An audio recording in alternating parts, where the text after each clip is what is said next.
ரொம்ப poor family. நாங்கள் ஹாப்பியாக வரல. நாங்கள் சம்பாதிக்கணும், ஃபேமிலி கொஞ்சம் கஷ்டப்படாமல் இருக்கணுன்றதுனால தான் நாங்கள் வந்தோம்.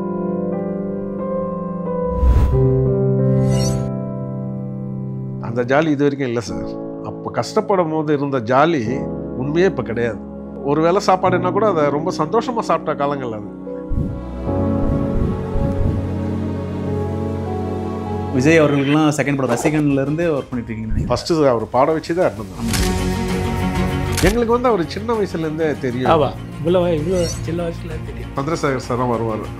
ஆஃப்டர் போட்டு வருவார் விஜய். ஆமாம், ஹவுஸில் போட்டுருப்பாரு. ஆஃப்டர் போட்டு வருவார். அவங்க சிஸ்டர் ஒரு சின்ன வயசுலேயே இறந்துட்டாங்க. ஸோ அந்த பாப்பாவோட ஃபோட்டோ வச்சு ஒரு பெரிய படம் அப்போலாம் உள்ள தான் இருந்தாங்க. எப்படியாவது அண்ணன் ஃபீல்டுக்கு வந்துடணும், அவரை வர வைக்கணும்னு தான் நாங்கள் ரொம்ப முயற்சி பண்ணோம். நாங்களும்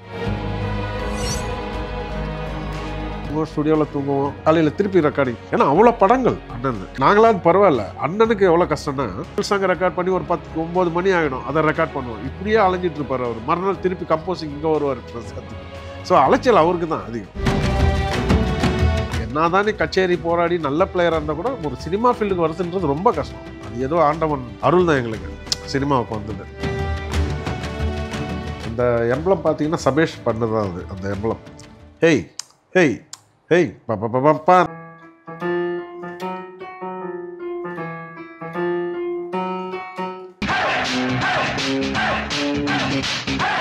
ரகுவரன் சாரும் இவரை மீட் பண்ணுவாங்க. வரல அந்த சீனை சொன்னதான் இந்த பவர் நீங்க கொடுப்பீங்கன்றதுல அந்த சீனை ஃபுல்லா சொன்னார். இப்படி இருக்கும் அந்த பவர். நீங்கள் இளையராஜா சார் கூட ஒர்க் பண்ண அந்த ஒர்க் ஸ்டேஷன் என்ன மாதிரி இருக்கும்? அவருக்கு வந்து டைமிங் 7 o'clock உள்ள ரெக்கார்டிங்லாம் ஃபுல் செட்டப்பில் இருக்கணும்.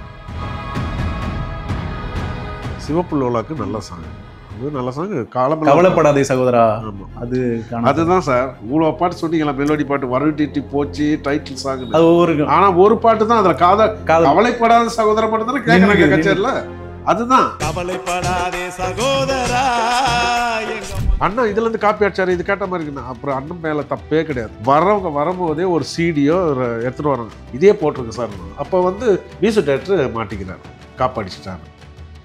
இந்த முகவரி படத்துல கூட நிறைய பாடல்கள் அந்த பேக் ஸ்ட்ரீட் பாய்ஸ் பாடல் இருக்கும். அது அவர் கேட்டது டைரக்டர் தான். நம்ம எவ்வளோ சொல்லுவோம் நாங்கள், வேணாம் சார் சொன்னா கூட இல்லை சார் இது அப்படியே இருக்கட்டும் சார். ஹே ஹே ஹே கீச்சு கிளியே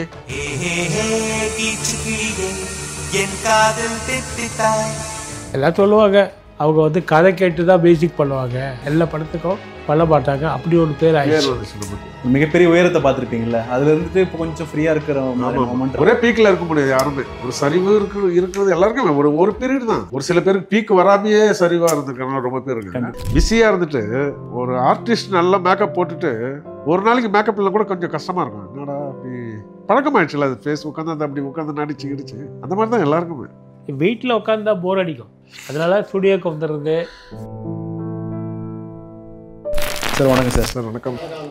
சபேஷ் அண்ட் முரளி இந்த 2 பேருடைய காம்போ வந்து MS விஸ்வநாதன், ராமமூர்த்தி அந்த மாதிரியான வரிசையில் வந்து உங்களுடைய காம்போ வந்து பிரிக்க முடியாத ஒரு காம்போ.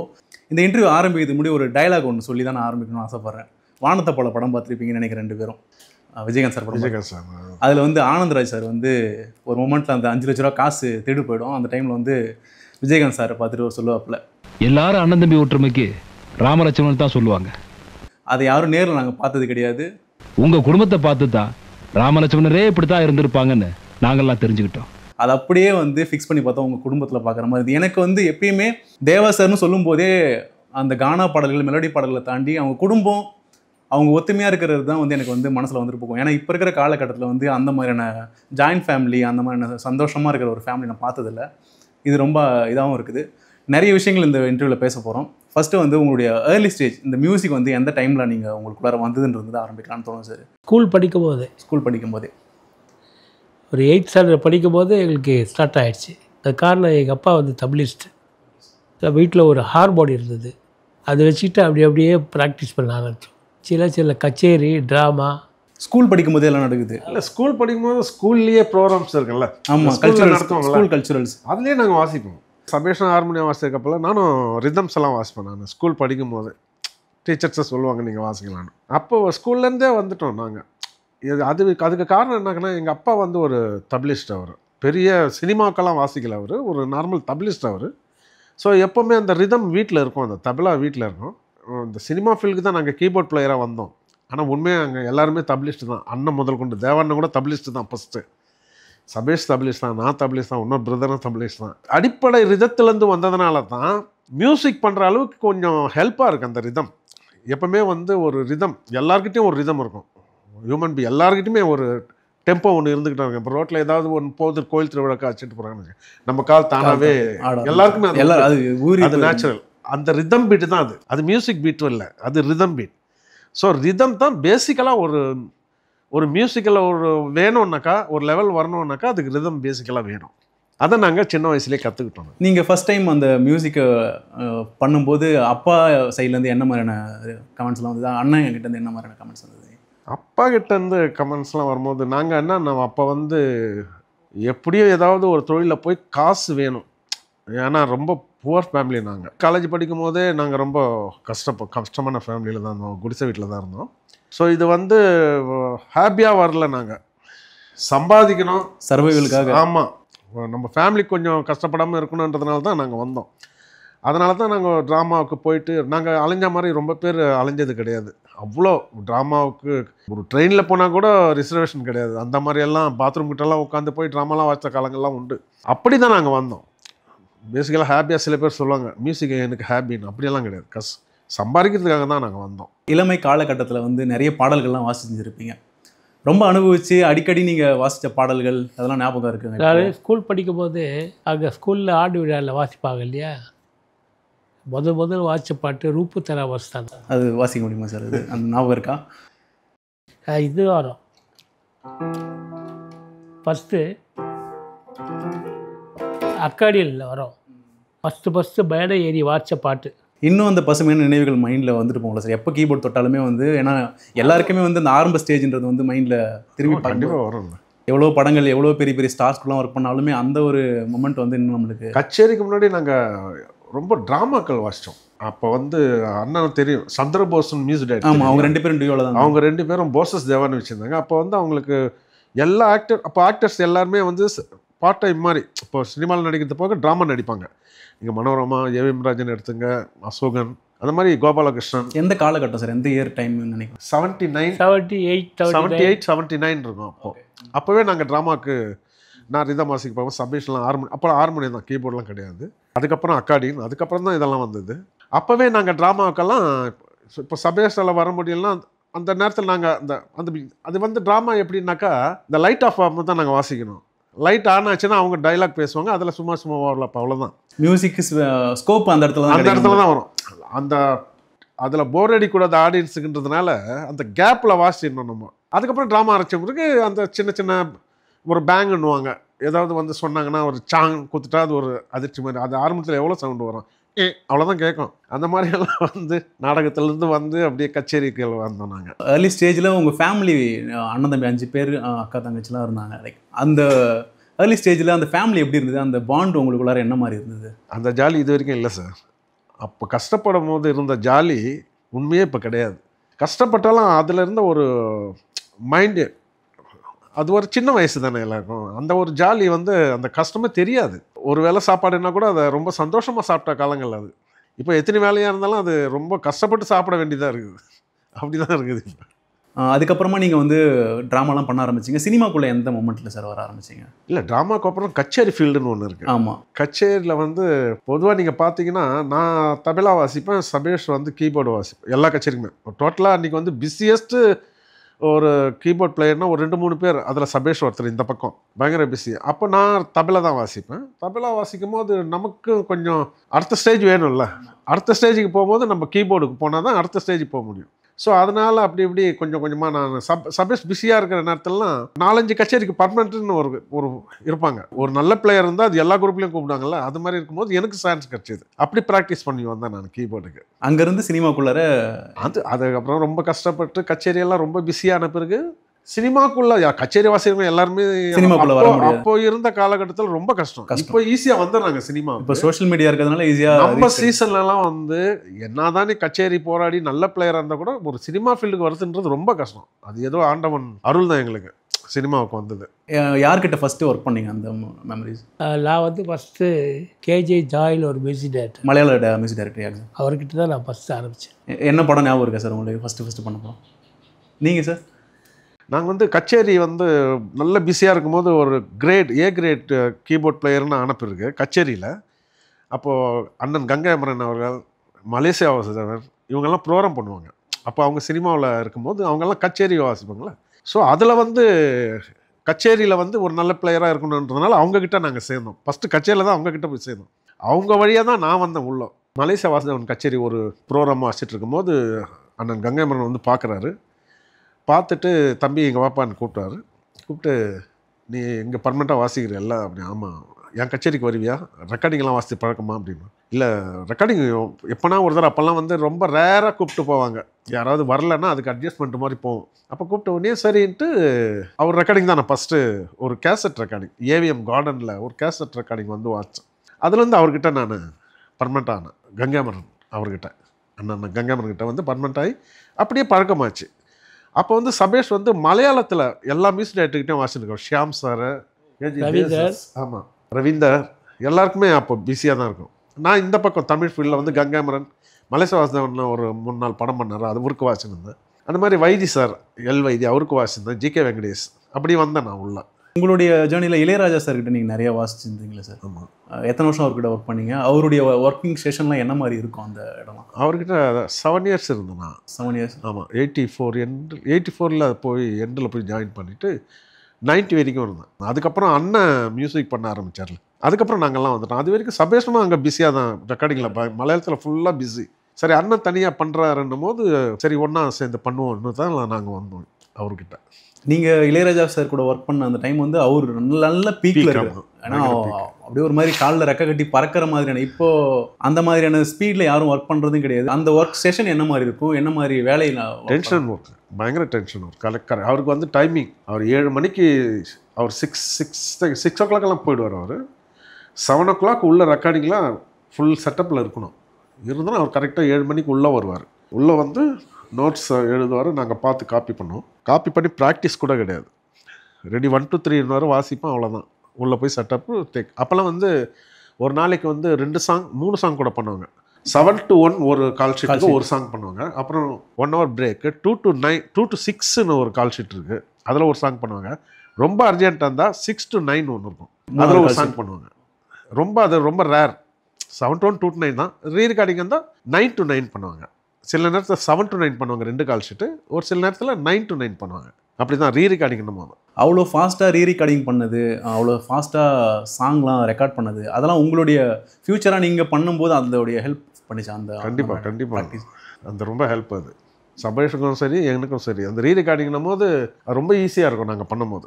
எப்படின்னாக்கா அண்ணனுக்கு வந்து ஒரு படம் நான் பண்ணுவேன் ரீரெக்கார்டிங், ஒரு படம் சபேஷ் பண்ணுவார். அப்போ இருக்கும்போது ரொம்ப ஈஸியாக முடிஞ்சிடும். அந்த குறிப்பிட்ட ரொம்ப ஸ்பீடு ஒரு 4 நாளில் முடிஞ்சது ரீரெக்கார்டிங். 4-5 நாளில் முடிஞ்சிடும். அந்த டைமில் அவ்வளோ டெக்னாலஜி இல்லை தான். ஏன்னா ரொம்ப படம் ஒத்துக்கிட்டாங்க, குவாலிட்டி இருக்கும், அதுக்காக அடிச்சு விட மாட்டோம். கரெக்ட். இப்போ வரைக்கும் கேட்க என்ன அதுக்கு காரணம் ரீசன் ஒன்று இருக்குது. அப்போ எல்லாம் மேனுவல், நம்ம நோட்ஸு கொடுத்தா எழுதி உடனே வாசிப்பாங்க. இப்போ அப்படி இல்லை, ஃபீட் பண்ணுவாங்க. காலையில் நோட்ஸ் கொடுத்தா நைட்டு 10 மணிக்கு தான் அது ரெடி ஆகும் ஃபீட் பண்ணுறவங்க. ஸோ அப்போ தான் நம்ம ஃபுல் சாங்கை கேட்க முடியும். ஒரு ரீலாக இருந்தால் கூட ஒரு நாளைக்கு வந்து ஒரு ரீல் பண்ணுறது பெரிய விஷயம் பண்ணலாம் ஃபீட் பண்ணுறதுனால. ஆனால் குவாலிட்டியாக இருக்கும், எல்லாம் செப்பரேட் ட்ராக்ஸ் ரொம்ப இருக்கிறதுனால அது அந்த டைமிங் கேட்குது. இளையராஜா சார்கிட்ட கற்றுக்கிட்ட விஷயங்கள் அப்படின்ற மாதிரி இருக்கும் சார். நம்ம ஒவ்வொரு மியூசிக் டைரக்டர்கிட்டமே ஒன்று நம்ம லேர்ன் பண்ணியிருப்போம்.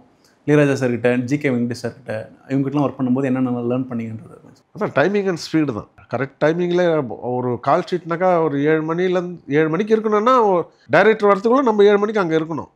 அதுதான் இப்போ இருக்க சில பேர்லாம் அப்படி டைமிங் இருக்கு, அவங்க இஷ்டம் தான். ஃபுல்லாக நைட்டில் இப்போ பண்ண ஆரம்பிக்கிறாங்கல்ல, நைட்டில் பண்ணுறாங்க. அந்த லைஃப் ஸ்டைல்லாம் நீங்கள் பார்க்கும்போது எப்படி இருக்குது? நீங்கள் ஒர்க் பண்ணது ஒரு மாதிரி இருந்திருக்கும். இப்போ இருக்கிற மியூசிக் டைரக்டர் ஃபுல்லாக நைட்லேயே உட்காந்து விடிய பண்ணிட்டு பகலில் தூங்குறாங்க. இந்த லைஃப் ஸ்டைலுடைய ஜென்ரேஷனுடைய இதெல்லாம் பார்க்கும்போது எப்படி சார் இருக்குது? அது நைட்டில் ஒர்க் பண்ணுறது பெரிய இது இல்லை, அப்படி பழக்கம் பண்ணிட்டாங்க அவங்க. டிஸ்டர்பன்ஸ் இருக்காது நைட்டில். ரொம்ப வந்தாங்கனாக்கா ஸ்டுடியோவில் தான் உட்காந்துருக்கணும், வேறு வேலை வச்சுக்க முடியாதுல்ல நைட்டில். இப்போ டேயில் வச்சோம்னா இப்போ கொஞ்ச நேரம் வாசிப்பாங்க, உடனே ஃபோன் வரோம் போவாங்க, டிஸ்டர்பன்ஸ் இருக்கும், அந்த கடை வரைக்கும் போயிட்டு வரேன்னு போவாங்க. அது இருக்காது நைட்டில். வந்து உட்காந்தோன்னா அங்கே தான் உட்காரணும் காலையில் வரைக்கும்ல, அப்படியா கூட இருக்கலாம். ஒர்க் பண்ணுறவங்க அப்படி கூட இருக்கலாம். ஏர்லி ஸ்டேஜில் தேவா சார் வந்து சந்தர்பு சார் கூட ஒர்க் பண்ணிட்டு இருந்தார்ல சார், அந்த டைம்லேருந்து நீங்கள் அவங்க கூட ஒர்க் பண்ண ஆரம்பிச்சிட்டிங்களா? அந்த படங்களுக்கும் ஒர்க் பண்ண நீங்கள் தனியாக இருந்தீங்க, சார் மட்டும் தான் ஒர்க் பண்ணிட்டு இருந்தாங்க? நான் ஒர்க் பண்ணிட்டு இருந்தேன். அவங்க 2 பேரும் சேர்ந்து பண்ண படங்கள்லாம் என்ன மாதிரியான ஒரு இது கிடைச்சிது உங்களுக்கு, அனுபவம் கிடைச்சிது? திருடனுக்கு திருடன், சொல்லுங்க நான் சொல்லு, இதை மாதிரி படங்கள். பெருசாக சொல்ல முடியாத படங்கள். பெரிய ஹீரோ இல்லை. தேவா சார் தனியாக வந்து மாட்டுக்காரன் பண்ணார். அந்த ஒரு படம் பண்ணிட்டு அதுக்கப்புறம் சான்ஸே கிடையாது அவருக்கு. அதுக்கப்புறம் 10-12 வருஷத்துக்கு அப்புறம் தான் மனசுக்கு ஏற்ற மகாராசா மூலயமா ராமராஜன் சார் பீக்கில் இருக்கும் போதே ராஜா சாரை விட்டு வெளியே வந்து பண்ணார். அது எப்படி அது அமைஞ்சது? ஏன்னா அவர் வந்து back to back Ilaiyaraaja sir கூட பண்ணிட்டு இருக்காப்புல, எல்லா பாடலுமே ஹிட் ஆகிட்டு. ஆமாம், பீக்கில் ராமராஜன் சார் ராஜா சார்னா வேற லெவலில். அதுவே பிஸ்னஸ், பெரிய பிஸ்னஸ் ஆகிடும். அவங்களோட பாடல்களே அந்த அளவுக்கு கண்டிப்பாக நல்லா இருக்குன்றதுனாலேயே பிஸ்னஸ் ஆகும். தேவா சார் என்ன சொல்லியிருக்காரு, எதை நம்பி தேவா சார்கிட்ட வந்தாங்க, அந்த அதை பற்றி எதை சொல்லியிருக்காங்களா? ஒரு வேளை ப்ரொடியூசர் வேலையாக இருக்காது. ப்ரொடியூசர் கூப்பிட்டு வந்திருப்பார். அதான் இவங்களாம் அலைஞ்சாங்க. அப்போ வந்து டிவியில் ஒர்க் பண்ணியிருந்தார் அண்ணன், கவர்மெண்ட் ஜாப் பண்ணிட்டு இருந்தார், தூர்தர்ஷன் ஒர்க் பண்ணிட்டு இருந்தார். ஸோ அவருக்கு மியூசிக் மேலே தான் ரொம்ப இன்ட்ரெஸ்டாக இருந்தாங்கன்னு அந்த ஜாப் மேலே அவ்வளோ இல்லை இன்ட்ரெஸ்ட். ஏன்னா மியூசிக் ஃபேமிலி, மியூசிக்லேயே இருந்துட்டார் அவர். அப்போ ட்ராமா பண்ணதுலேருந்து இருந்து திடீர்னு ஒரு ஜாப்பு போகும்போது அங்கேயும் சில நேரத்தில் அந்த ப்ரோக்ராம்ஸ் எல்லாம் மியூசிக் பண்ணிகிட்டு இருப்பார். அப்போ காளிதாசன் சாரும் இவரும் சேர்ந்து அலைஞ்சாங்க, ரொம்ப அலைஞ்சாங்க, கொஞ்சம் நெஞ்சம் இல்லை, ரொம்ப. ஒரு ட்ரிப் அந்த ஷூட்டிங் போயிட்டு ராமராஜன் சாரை பார்க்குறது. அதுக்கப்புறம் தான் அவர் ரொம்ப நாளாக அழிஞ்சிட்ருக்காங்களே இவங்கன்னு தான் அவர் சான்ஸ் கொடுத்தாரு. 2 பேரும் பாவம் பார்த்து கொடுத்தது தான். ரொம்ப நாளாக அலைஞ்சிட்ருக்காங்க, ஒரு படம் கொடுத்து தான் பார்ப்போன்னுட்டு இயக்குனர் தீனதயாள்னு அவர் மூலிமா அவர் கொடுத்து அவர் பண்ணார், இவங்களுக்கு சான்ஸ் கொடுத்தாங்க. மனசுக்கு ஏற்ற மகாராசா ரொம்ப நாளுக்கு அப்புறமா வந்தது. உங்கள் ஃபேமிலியில் என்ன மாதிரி ரெஸ்பான்ஸ் இருந்தது? சந்தோஷமாக இருந்திருக்கலாம் அந்த மூமெண்ட்? என்ன ஆமாம், நீங்கள் இல்லை, நாங்கள் அதுக்கு முன்னாடியே வந்துட்டோம்ல. நாங்கள் சினிமாவில் ஃபஸ்ட்டு இருக்கோம்ல. சரி, இருந்தாலும் அண்ணன் தனியாக அதுதான் கேட்க வரேன். ஏன்னா இல்லை அவர் மியூசிக் டைரக்டர் ஆகணுன்றது எங்களுக்கு ரொம்ப நாள் ஆசை. ஏன்னா நாங்கள் 2 பேர் சினிமா ஃபீல்டில் இருக்கோம். அவரு எங்களுக்கு முன்னாடியிலேருந்தே அவர் ரொம்ப கஷ்டப்பட்டுன்னு இருக்காரு, உழைச்சிட்டு எப்படியாவது வரணும்னு. அவரை வர வைக்கணும்னு தான் நாங்கள் ரொம்ப முயற்சி பண்ணோம். நாங்களும் எப்படியாவது அண்ணன் ஃபீல்டுக்கு வந்துடணும் அப்படின்னு காத்துட்டு இருந்தோம். அவர் வந்தவொடனே நாங்கள் அப்படியே எல்லா பிரதர்ஸும், இந்த தம்பி ஒரு சிவா, அவனும் வந்து ரொம்ப மியூசிக் டைரக்டர் வாசிச்சுட்டு இருக்கான். சந்திரபோஸ், தேவேந்திரன் ரொம்ப மியூசிக் டைரக்டர். வித்யாசாகர், சபேஷ் வித்யாசாகர்லாம் வச்சுட்டு இருக்காங்க. அப்படி இருக்கும்போது எல்லாருமே, சம்பத்துன்னு ஒரு பிரதர், அவரும் ரிதம் வாசிச்சுட்டு இருக்கார் ஃபுல்லாக. அண்ணன் மியூசிக் பண்ண எதிர்பார்த்துட்டு தான் நாங்கள். அவர் ஒரு மியூசிக் டைரக்டராக வந்துட்டாருன்னா கொஞ்சம் ஒரு மியூசிக் டைரக்டர் ஃபேமிலி மாதிரி இருக்குமேன்றதுனால எல்லாருமே ஒன்றா சேர்ந்து அண்ணன் கூட வந்துட்டோம். வந்து தான் சரி. அதுக்கப்புறம் அண்ணன் வந்து அவர் புது டைப், அந்த ஸ்டார்டிங்கில் கொஞ்சம் கலர் மாறாமல் இருந்தால் கூட அதுக்கப்புறம் ஒரு கலர் வேறு மாதிரி சேஞ்ச், கம்போஸ், அவரோட ஸ்டைல் கம்போசிங்லாம் வேறு மாதிரி இருந்தது. நம்ம இனிஷியலியே அந்த பிரசாந்தோடைய படம் வைகாசி பிறந்த அது பாமர மக்கள் கிட்ட வரைக்குமே தேவா அவர்களை கொண்டு போய் சேர்த்த ஒரு படமாக இருந்தது. எல்லா பாட்டுமே மிகப்பெரிய ஹிட் ஆச்சு. அந்த ரியாக்ஷன்லாம் என்ன மாதிரி இருந்தது அதை பார்க்கும்போது? அப்போல்லாம் நாங்கள் வெளியே வாச்சிட்ருக்கோம்ல, நாங்கள் வெளியே வாச்சிட்ருக்கோம். அவர் கம்போசிங் போயிட்டுருக்காரு. அவர் இப்படி ஒரு சாங்ஸ் எல்லாம் பண்ணுவார் எங்களுக்கே தெரியாது அவர் கம்போசிங்கில். அதுக்கு ரெக்கார்டிங்கில் வரும்போது தான் நல்ல நல்ல சாங்ஸ் எல்லாம் பண்ணியிருக்காருல்ல. படம் ஒரு நல்ல படம். அது ஒரு யங்ஸ்டர், அப்போ தான் அவரும் வந்திருக்காரு பிரசாந்த். அது சின்ன சின்ன பசங்களை வச்சு ஒரு படம் இப்படி வந்திருக்குதுன்னு ரொம்ப கலகலப்பாக, தண்ணி குடம் எடுத்து எல்லாமே ரொம்ப அருமையாக இருக்கும். சின்ன பொண்ணு தான் வைக்கப்படுது. அதில் வந்து அந்த படமே செம ஹிட் ஆகிடுச்சு. அதுக்கப்புறமா வந்து இன்னும் ஒரு மாஸ் ஆடியன்ஸை வந்து கிட்ட எட்டுன்னு வந்து பார்த்தா அண்ணாமலை படம் தான் எனக்கு தெரிஞ்சுன்னு நினைக்கிறேன். அதுக்கு முன்னாடி சின்ன சின்ன படங்கள் இருந்தாலும் ஒரு பெரிய ஆக்டர், அந்த மாதிரியான படம் வந்து அந்த எக்ஸ்பீரியன்ஸ் என்ன மாதிரி இருந்தது? நீங்கள் அதை ஒர்க் பண்ணியிருப்பீங்க. ரஜினி சார் படம் வந்து ராஜா சார் தான் பண்ணியிருப்பார் ஃபுல்லாக. நீங்கள் பார்த்தீங்கன்னா அவர் வெளியே போன படம் ரொம்ப பேசப்படலை அப்போது. அப்படி இருக்கும்போது நமக்கு வந்திருக்கும் போது நாங்கள் வாய்ப்பு கிடைச்ச உடனே எங்களுக்குள்ள ஒரு ஒரு நல்ல வாய்ப்பை நம்ம வந்து மிஸ் பண்ணக்கூடாது. இதுக்கு எவ்வளோ வந்து நம்ம மெனக்கடணும்னு ஒன்று இருக்குல்ல, அது எப்படியாவது சாங்ஸை நிற்க வைக்கணும் ஃபஸ்ட்டு மெயின். ரீரெக்கார்டிங் பிரச்சனை இல்லை. சபேஷ் எப்போவுமே இப்போ ரஜினி படம் எல்லாமே சபேஷ் பண்ணது தான் ரீரெக்கார்டிங். அதை எப்படியாவது சாங்கை நிற்க வச்சிட்டோம்னா டெஃபினட்டாக இருப்போம். ஆடியோ அப்போல்லாம் வந்து நீங்கள் வந்து சிடி ஃபஸ்ட்டு வந்துடும்ல உங்களுக்கு ஆடியோ. ஸோ அது போய் ரீச் ஆகிடும் ஃபஸ்ட்டு ஜனங்களுக்கு படம் ரிலீஸ்க்கு முன்னாடி. இப்போ தான் யூடியூப்பில் இப்போ ஒரு பாட்டு ரிலீஸ், 2 பாட்டு ரிலீஸ், ஃபஸ்ட்டு சிங்கிள், செகண்ட். அப்போல்லாம் வந்து ஒரு ஆல்பம் வந்து வெளியே வந்து ஜனங்க கிட்ட போய் கேட்டால் தான் அதுக்கப்புறம் பெரிய ஹிட்டு. அப்படி போய் சேர்ந்து தான் இது. வந்தேண்ட பால்காரனாக இருக்கட்டும், அந்த சைக்கிள் ரெக்க கட்டி பறக்குது பாடலாக இருக்கட்டும், அதை தாண்டி சோகமான பாடலாக இருந்தாலுமே அந்த ஒரு பாடல் பெண்புறா, அதுவுமே அந்த ஆல்பமே ஒரு மிகப்பெரிய, வெளியே போயிட்டு ஒரு மியூசிக் டைரக்டர் ரஜினி சார் பண்ணும்போது யாருமே எதிர்பார்த்துருக்க மாட்டாங்க. ஃபஸ்ட்டு தேவா சார் கூட அசோசியேட் பண்ண போகிறாங்கன்னு சொல்லும்போது என்ன மாதிரி டாக்ஸ் இருந்தது சினி இண்டஸ்ட்ரியில்? ஒரு பெரிய ஆக்டர் வந்து தேவா சார் கூட பண்ணுறாருன்ற நமக்கு ஒரு பயம் இருக்கும். டைரக்டர் ஒரு நல்ல டைரக்டர் சுரேஷ் கிருஷ்ணா சார். எப்படி சாங்ஸு ஒரு நல்ல சாங் அமையறதுக்கு மியூசிக் டைரக்ட் பண்ணுற காரணம் இல்லை, டைரக்டர் தான் காரணம். ஏன்னா அவங்க செலக்ட் பண்ணுறதுல தான் இருக்குது. நம்ம நிறைய டியூன் கொடுத்தா அதை பிக் அதை பண்ணுறத போய் சரியான டியூனை நீங்கள் செலக்ட் பண்ணலனாக்கா ஒரு மியூசிக் டைரக்டர்லாம் வர முடியாது. அதனால ஒரு பெரிய இயக்குனர் வந்து அதில் இருந்ததுனால இல்லை அந்த டைமில் ரஜினி சார் எந்த அளவுக்கு பாப்புலாரிட்டி அவ்வளோ இல்லை. அப்போ தான் ஆரம்பிக்குது அவருக்கு அந்த மாஸ் எலமெண்ட் ஓப்பன் ஆகுது.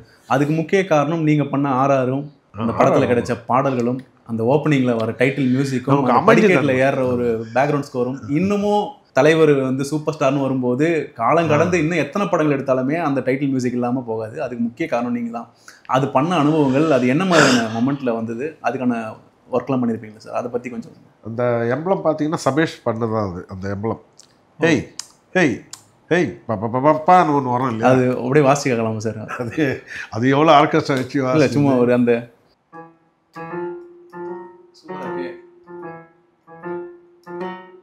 இப்படிதான் வரல.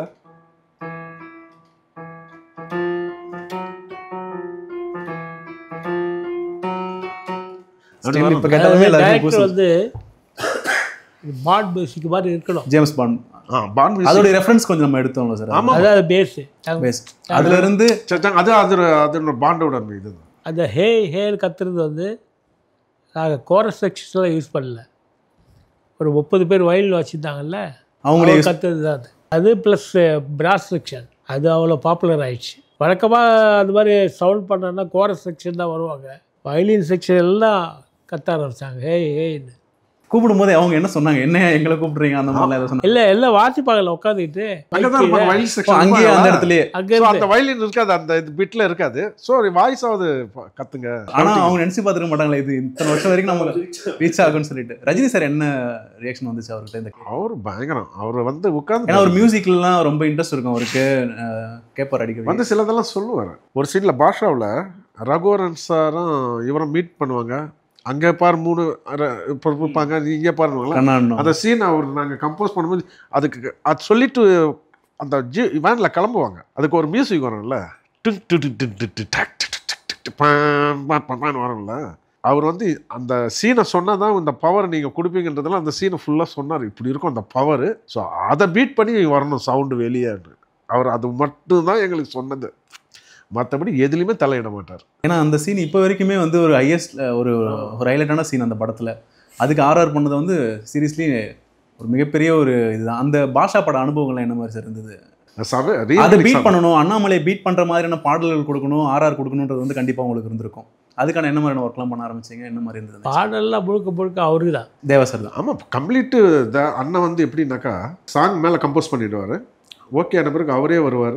அவர் வந்து ஸ்கோர் கொடுத்துட்டு இந்த மாதிரி வேணும், என்னென்ன இன்ஸ்ட்ருமெண்ட் வேணும்ன்றது கூட அவரே சொல்லிடுவார். அவரே சொல்லுவார். சொல்லிட்டு நீங்கள் அரேஞ்ச்மெண்ட் பண்ணுறது, நாங்கள் அதை அரேஞ்ச்மெண்ட் பண்ணுறது மட்டும் தான். மியூசிக் கம்ப்ளீட் எல்லாம் பண்ணுறது எல்லாம் அவர் தான், கம்ப்ளீட் அவர் தான் பண்ணி கொடுப்பார். நாங்கள் அதை கொஞ்சம் பாலிஷ் பண்ணுறோம், அவ்வளோதான். ஏன்னா அதை கேட்கணும்னு நினச்சேன். ஏன்னா எல்லா படத்துலையும் வந்து தேவா சார் வந்துன்னா அடுத்து இசை உதவின்னு பாட்டு, இசை உதவின்னு பார்த்து உங்கள் 2 பேர் வரும்.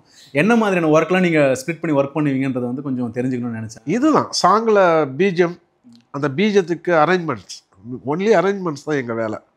அரேஞ்ச்மெண்ட்ஸாக ஆர்கெஸ்ட்ராவுக்கு நோட்ஸ் கொடுக்குறது, கண்டக்ட் பண்ணுறது, உள்ளே ரெக்கார்ட் பண்ணுற வரைக்கும் எங்கள் வேலை. மற்றபடி மியூசிக் கம்ப்ளீட் அவர் தான், தேவதாசன். ஆர்ஆரில் உங்களுடைய இன்புட் அந்த மாதிரியான ஆர்ஆரில் நம்ம பண்ணுவோம். சில இன்ஸ்ட்ருமெண்ட்லாம் அவர் சொல்லுவார், இந்த மாதிரி வேணும், இந்த மாதிரி வரும்போது இதெல்லாம் வேணும். அந்த இதெல்லாம் அவர் சொன்னது தான். இந்த படிக்கட்டுலேருந்து இறங்கி வரதெல்லாம் இந்த ரிச்னஸ் இருக்கணும், எல்லாமே அவரே சொல்லுவார். அண்ணனே சொல்லுவார், இந்த இன்ஸ்ட்ருமெண்ட் யூஸ் பண்ணுங்கள், ஸ்ட்ரிங்ஸ் போட்டுங்க, செல்லோஸ் கொடுங்க, இது அதெல்லாம் அவரே சொல்லுவார். நாங்கள் அதுக்கு தகுந்த மாதிரி அரேஞ்ச்மெண்ட் பண்ணிவிடுவோம். அவர் வந்து கேட்டு ஓகே பண்ணால் தான் டேக்கு. அண்ணன் வந்து கேட்கணும். அவர் சொல்லுவார், இதை கொஞ்சம் நான் மாற்றுங்க, சரியில்லை, அதெல்லாம் கொஞ்சம் வேண்டாம், கொஞ்சம் கட் பண்ண சொல்லுவார் இன்ஸ்ட்ருமெண்ட்டை.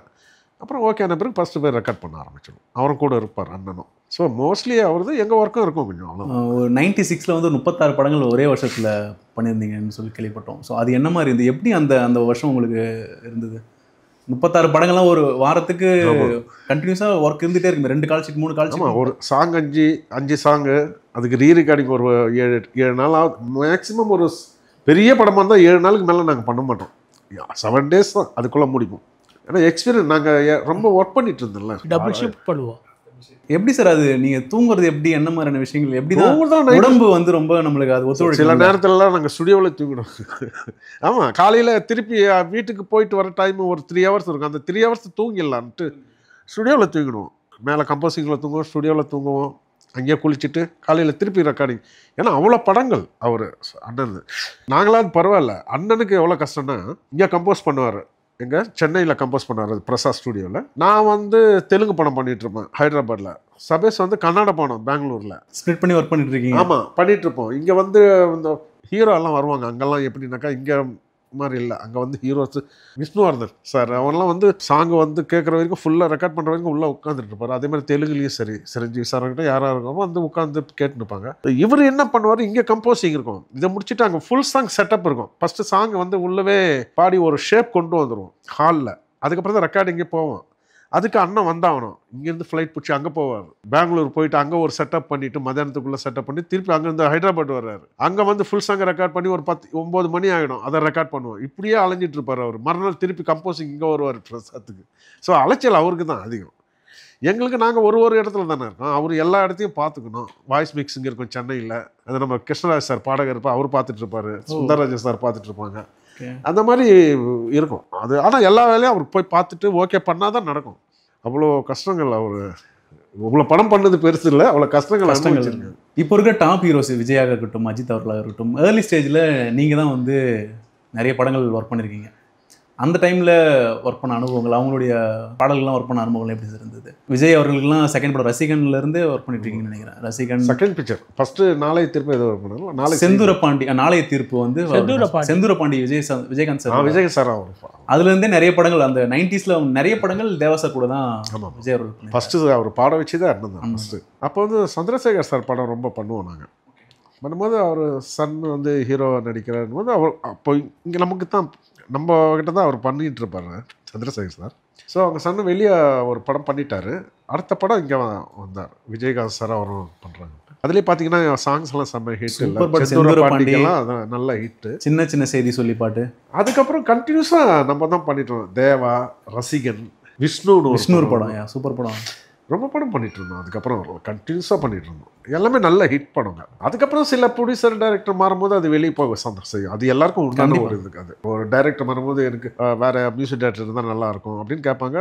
அது மாதிரி போகிறது தான். விஜய் சார் பாட வச்ச அனுபவம் எப்படி இருக்கும்? ஃபர்ஸ்ட் பாட வந்த டைமில் என்ன மாதிரி இருந்தது அவர்? ஏன்னா அவர் கொஞ்சம் ரொம்ப ஷை டைப்னு சொல்லுவாங்க. ஏர்லி ஸ்டேஜில் எப்படி இருக்குது அதை அப்பவும் அப்படிதான். எங்களுக்கு வந்து அவர் சின்ன வயசுலேருந்தே தெரியும். இவ்வளோ சின்ன வயசுலேருந்து தெரியும். ஏன்னா அவங்க மதர் வந்து அவங்க ஃபேமிலியை நமக்கு ரொம்ப வேண்டிய ஃபேமிலி. அவங்க ப்ரோக்ராம்ஸ்லாம் நான் இன்சார்ஜ் பண்ணியிருக்கேன். அவங்க கச்சேரி பண்ணுவோம். அவங்க அப்பா இருக்காங்களா சோபா மேடமோட ஃபாதர் வந்து நீலகண்டன்ட்டு இதில் மேனேஜராக இருந்தார் வாகினியில். அவர் ப்ரோக்ராம் ஒன்று வச்சுருந்தார்.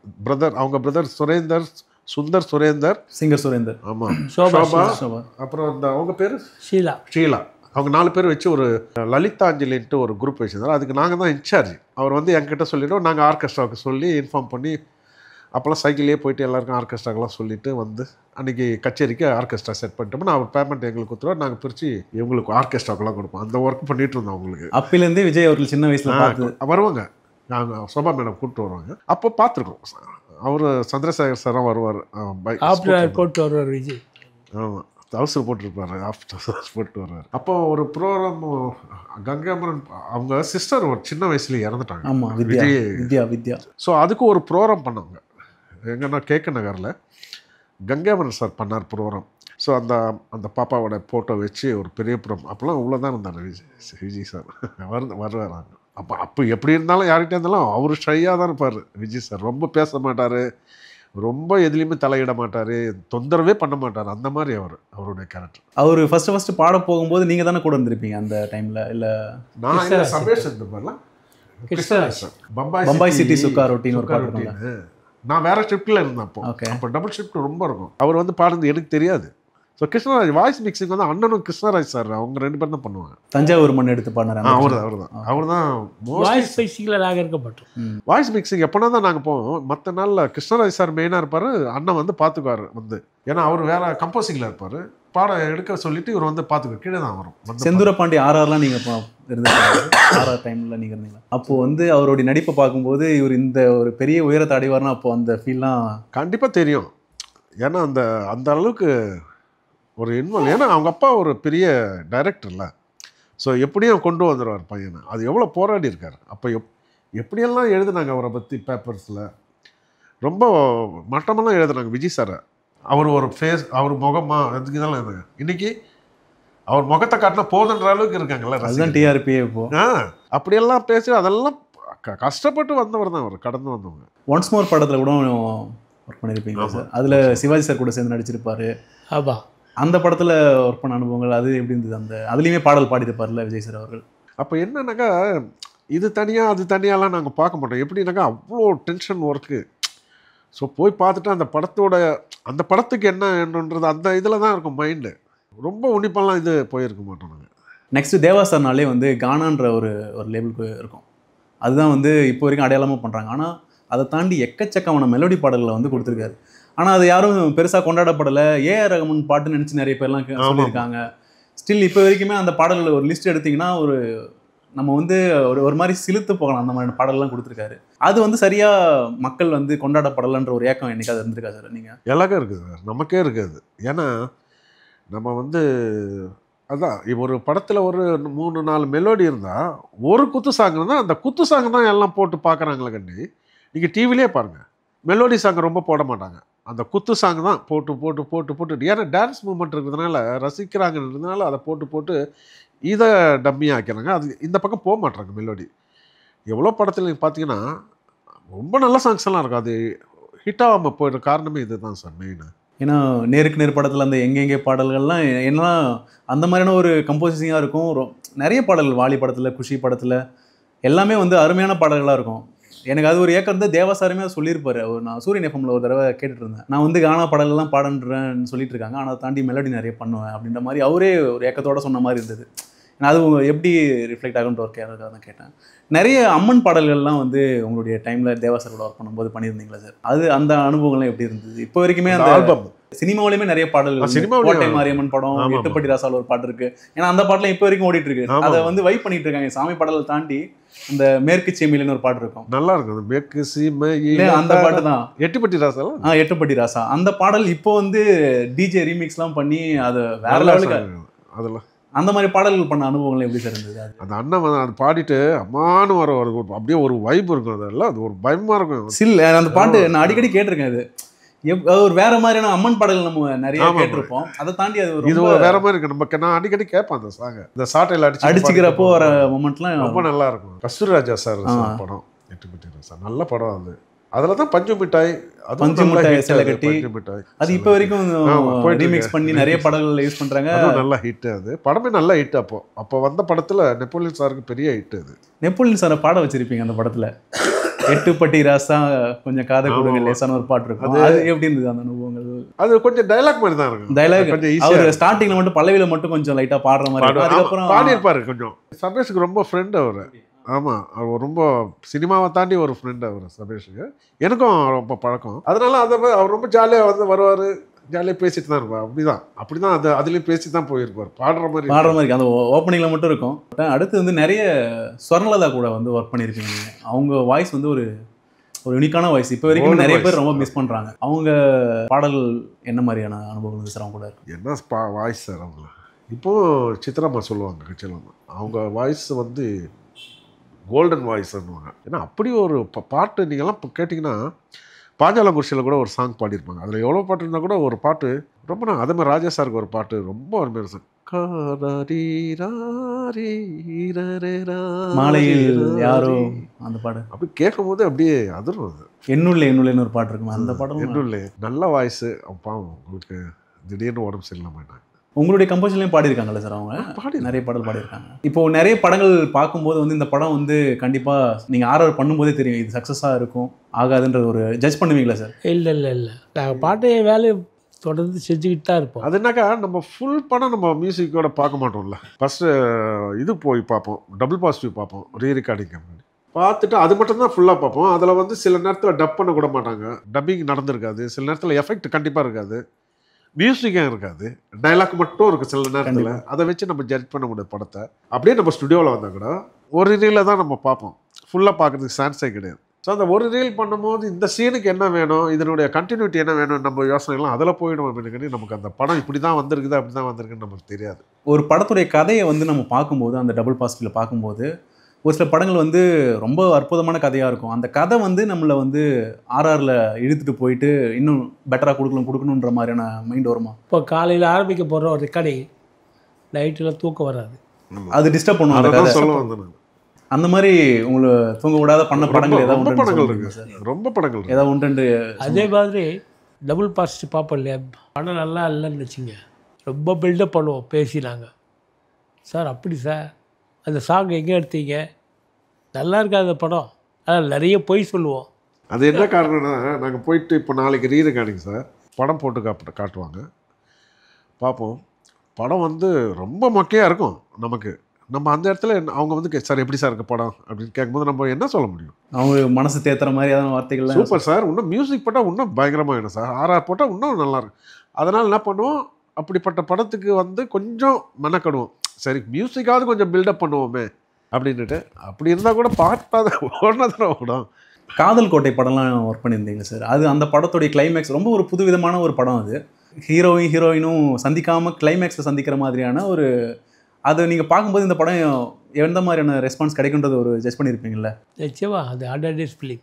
நேஷனல் அவார்ட்லாம் வாங்கிச்சு ஸ்க்ரீன் பிளேக்காக, டைரக்டருக்காகவும். அதில் பாடல்களுமே நல்ல நல்ல பாடல்கள். படம் வந்து நம்ம அங்கே பார்க்கும் போது ரீ ரெக்கார்டிங்காக பார்க்குறாங்களா அப்போ தெரிஞ்சிடும் சில படங்கள்லாம் டெஃபினெட்லி இட்டுன்னு நம்மளுக்கு மனசுக்கு தெரிஞ்சிடும். அது அதுக்கிற பாடல்கள்லாம் அருமையான பாடல்கள் சார். எனக்கு நான் நைட்டு தூங்க போகும்போது அதோடைய டைட்டில் சாங் ஒன்று இருக்கும், காலமெல்லாம் காதல். அதை ஒரு மாதிரி வருட்டிட்டு போகிற மாதிரி இருக்கும் அந்த பாட்டு. இப்போவும் எப்படி இந்த மாதிரிலாம் இருக்கா அப்படின்ற மாதிரியான ஃபீல். அந்த படத்தில் இருக்கிற எல்லா பாடல்களுமே நல்ல ஒரு சிவப்பு லோலாக்கு நல்ல சாங், அது நல்ல சாங். கவலைப்படாதே சகோதரா. ஆமாம், அது அதுதான் சார். இவ்வளோ பாட்டு சொன்னீங்களா, மெலோடி பாட்டு வருட்டிட்டு போச்சு டைட்டில் சாங். அது ஒவ்வொரு, ஆனால் ஒரு பாட்டு தான் அதில் கவலைப்படாத சகோதர பாட்டு தானே கேட்குறாங்க கச்சேரியில். அதுதான் அந்த சாங் ஒன்று நல்ல மெலோடி இருக்கும். நான் இப்போ சொன்னல கொஞ்ச நேரத்துக்கு முன்னாடி, நலம் நல்ல மாதிரியாவல் எவ்வளோ சார் எல்லாம் இருக்கும். ஆனால் கவலைப்படாத சகோதரன் கத்துவான் கச்சேரியில், அவனுக்கு அதுதான் போய் சேர்ந்துருக்கு. அருமையான மெலோடி சாங்ஸ் எல்லாம் இருக்கு. கானா ஸ்டார்ட் ஆன ஒரு படம்னு இருக்கும்ல சார். இப்போது எனக்கு தெரிஞ்சு சூரியனில் லாலாக்கு டோல் டப்பிமா அந்த பாட்டு தானே ஒரு, இல்லை அதுக்கு முன்னாடி கானா சாங் விநாயகான்ட்டு வான்மதியில் ஒரு பாட்டு, பிள்ளையார்பட்டி ஹீரோனி தான் கணேஷ், அங்கிருந்து டிவோஷனல் சாங்க ஒரு கானா ஸ்டைலில் வந்துச்சு. ஏன்னா அதுக்கப்புறம் நிறைய பாடல்கள் இந்த மாதிரியான ஸ்டைலில் வேணும்னு ஒரு பாட்டு வச்சுருப்பாங்க. ஆக்சுவலாக காதல் கோட்டையில் கவலைப்படாத சகோதரா எந்த படம் எடுத்தாலுமே கிளைமாக்ஸில் தான் பேத்தா சாங் வரும். கண்டிப்பாக உடனே எல்லாரும் எழுந்து போயிடுவானுங்க இந்த மடிக்கிறதுக்கு. சரி அவன் போகிறால கூட வந்தவெல்லாம் கூப்பிட்டு போயிடுவான். அதனால அந்த மாதிரி சுச்சுவேஷனில் உட்கார வைக்கிறதுக்காக தான் இந்த கானா பாட்டு உருவானுச்சு. ஓ, இப்படி ஒரு பாட்டு போட்டோம்னா உட்காந்து பார்ப்பாங்க இல்லையா? கண்டிப்பாக அதுக்காக தான். அதுவும் அந்த டைமில் கொஞ்சம் துள்ளலோட இருக்கும்போது படத்துடைய ஸ்பீடுமே இன்னும் கொஞ்சம் நல்லா எடுத்து கொடுக்கும் கிளைமேக்ஸ் கிட்ட வரும்போது. கவலைப்படாதே சகோதரா அப்படியே கும்பலை எழுதுருவாங்க. இது மாதிரி ஒரு குத்து பீட் போட்டோம்னா உட்காந்துருவாங்க. அதனால தான் அந்த மாதிரி கொண்டு வந்தது. அதுக்கப்புறம் பார்த்தீங்கன்னா நீங்கள் ஒரு படத்துக்கும் சார் ஒரு கானா சாங் இருக்கட்டும் சார், இப்படியே சொல்லி தான் அந்த கானா சாங் ஒரு படத்துக்குமே வர ஆரம்பிச்சு. நிறைய படங்கள் அந்த 90s வந்து எக்கச்சக்கமான படங்கள். ஒரு படம் ஃபுல்லாகவே கானா சாங் மாதிரி சாங் சார், எல்லாமே இந்து ஆமாம், எல்லாமே குத்து சாங். ஒரு டூயட் ஒன்று இருக்கும் சக்கரவள்ளி, அதுவும் அப்படி தான் இருக்கும் பீட்டு. அதுவும் ஆமாம், மெட்ரோ சேனல் அது ஒன்று தான் கொஞ்சம் வெஸ்டர்ன் ஸ்டைலில் இருக்க மாதிரி இருக்கும். தேவசர் வந்து உங்ககிட்ட நீங்கள் நிறைய பாடல்கள் பாடியிருக்கீங்க கானா பாட்டு. இதை நீங்கள் பாடுங்கன்னு எப்படி கொடுப்பாரு? அது இந்த நீங்கள் பாடுங்க, அவரும் நிறைய பாடல் எடுத்திருக்காரு. அவர் மியூசிக்கில் நான் தான் அதிகமாக பாடியிருக்கேன் கானா பாட்டு. ஆமாம். இல்லை இது பேக்ரவுண்டு கம்போஸ் பண்ணுவோம் இல்லையா, அப்போவே சொல்லிடுவார் இந்த பாட்டு நீ தான் பாட வேண்டியிருக்கோம், கற்றுக்கொள்வார், அவ்வளோதான். இல்லை குன்றத்தில் ஃபஸ்ட்டு சான்ஸ் உனக்கு சுபாஷ் சார். ஆமாம், பெங்களூரில் ஒரு ரெக்கார்டிங் நடந்துட்டு இருந்தது. அந்த பாட்டில் வந்து பேக்ரவுண்டில் ஒரு வாய்ஸ் சாம்பிளிங் பண்ணியிருப்பேன். அப்போ சுபாஷ் வந்திருந்தார் நேசம் பட கம்போசிங்க்கு. யார் இது வாய்ஸ்ன்னு கேட்டார். நான் தான் சார்னேன், எனக்கு ஒரு பாட்டு பாடுங்கன்னாரு. அப்போ தான் அந்த குன்றத்தில் கோயில் கட்டி, அப்போ தான் நீங்கள் ஃபஸ்ட்டு பாடவே ஆரம்பிக்கிறீங்க சினிமாவில். குன்றத்தில் கோயில் கட்டி ஒரு சில பாடல்களில் வந்து தேவாசாரும் நீங்கள் 2 பேருமே வந்து மிக்ஸ் பண்ணி பாடிருப்பீங்க. இப்போ இந்த அண்ணா நகர் ஆண்டாள் பாட்டுலாம் இருக்கலாம், அதெல்லாம் அது இல்லை. மீனாட்சி மீனாட்சி மீனாட்சி ஓப்பனிங்ல நீங்க பாடிருப்பீங்க. அடுத்தது அவர் பாடுவாரு. அதிலே இன்னொரு பாட்டு உதய தேட்டர்ல இது முன்னாடி அவர் பாடுவாரு. நீங்க ஆமா குளிக்க வச்ச கொக்கோ கோலா போல உயிரிலே கலந்தது படம். உயிரிலே கலந்து அதுல 2 பேரும் பாடிருப்பாங்க. இந்த லிரிக்ஸ்லாம் எப்படி சார் எடுக்கிறீங்க? நிறைய இந்த கந்தம் இருக்கும் இடம் கந்த கோட்டம் ஒரு பாட்டு அதுல எல்லா ஊர்ல இருக்கிற பெண்களுடைய ஆமா சபேஸ் பாடின பாட்டு தான். அதான் அது எப்படி அந்த பாட்டு உருவாச்சு? எனக்கு ஒவ்வொரு டிஸ்ட்ரிக்ட்ல இருக்கிறவங்களோட பொண்ணுடைய வந்து என்ன மாதிரியான அவங்க கிட்ட யாரு எழுதுறாங்க தெரியாது. மோஸ்ட்லி பல்லவி வந்து அண்ணனே கம்போஸ் பண்ணும்போது குமார்னு ஒரு கிட்டாரிஸ்ட் இருக்கார் கூட. இவங்க 2 பேருமே ஒரு டூப் பல்லவி போட்டுருவாங்க. கந்த இருக்கும் இடம் கந்த கோட்டம்னு அவங்களே போட்டுருவாங்க. அதுக்கப்புறம் இம்ப்ரூவ் பண்ணி அதை எழுதுவாங்க.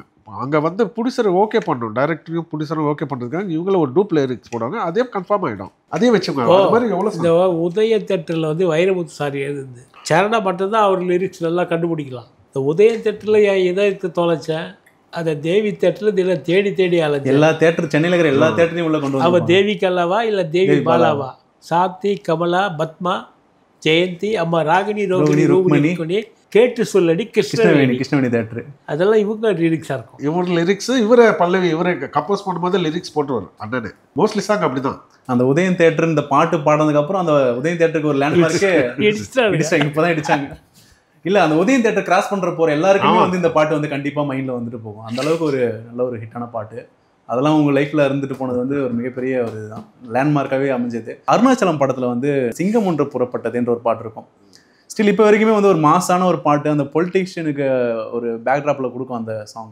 அது என்ன மாதிரியான இதுல சார் இருந்தது? மலேசியா வாசுதேவன் வர பாடி. ஆக்சுவலாக அது வந்து ஒரிஜினல் வந்து வில்லு பாட்டுக்காக பாடுவாங்க. ஓ தந்தனத்தம் என்று சொல்லியே தெல்லில் பாட அப்படின்னு வரும். அதை வச்சுட்டு பண்ணலாம், ஒரு இதை வச்சு ஒரு மாஸ் சாங் ஒன்று பிடிப்போன்றதுனால தான் அப்படி பண்ணாங்க. அதை அது யாருடைய சஜஷனாக இருந்தது சார்? அது மோஸ்ட்லி இவங்க தான் இருக்கும், அண்ணா தான் இருக்கும்.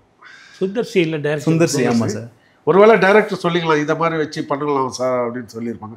சில நேரத்தில் வந்து டைரக்டரும் வந்து அந்த சொல்லுவாங்க இந்த மாதிரி வச்சு பண்ணலாம், இதுலேருந்து போகலாம் அப்படின்னு. நீங்கள் பார்த்தீங்கன்னா அண்ணன் இந்த ஒரு பாட்டு கூட சூரியன்ல 18 வயசு அது அந்த முட்டு போனது சஷ்டியை நோக்க பாட்டு. அதான் அது வந்து கந்த சஷ்டி கவசம். இது மேரேஜ் பண்ணிட்டு அந்த குடிசைக்கு வருவாங்க, மனோரமா ஆச்சு அங்கே ஃபர்ஸ்ட் நைட்டு ஒரு டிரான்சிஸ்டர் இருக்கும், ஆனால் படத்தில் இருக்காது. இப்போ டிரான்சிஸ்டர் இருக்கும், அதில் போயின்னு இருக்கும். போன உடனே அப்படியே சாங் வந்துடும். இது அதுக்கேற்ற மாதிரி போட்டுட்டார் அண்ணன். 18 வயதுன்னு போட்டுட்டாரு. இப்போ படத்தில் புட்டேஜில் அந்த டேப் ரெக்கார்டை தூக்கிட்டான் எடிட்டில். இப்போ ஸ்ட்ரைட்டாக 18 வயது தான். ஃபர்ஸ்ட் நைட்டு 18 வயது.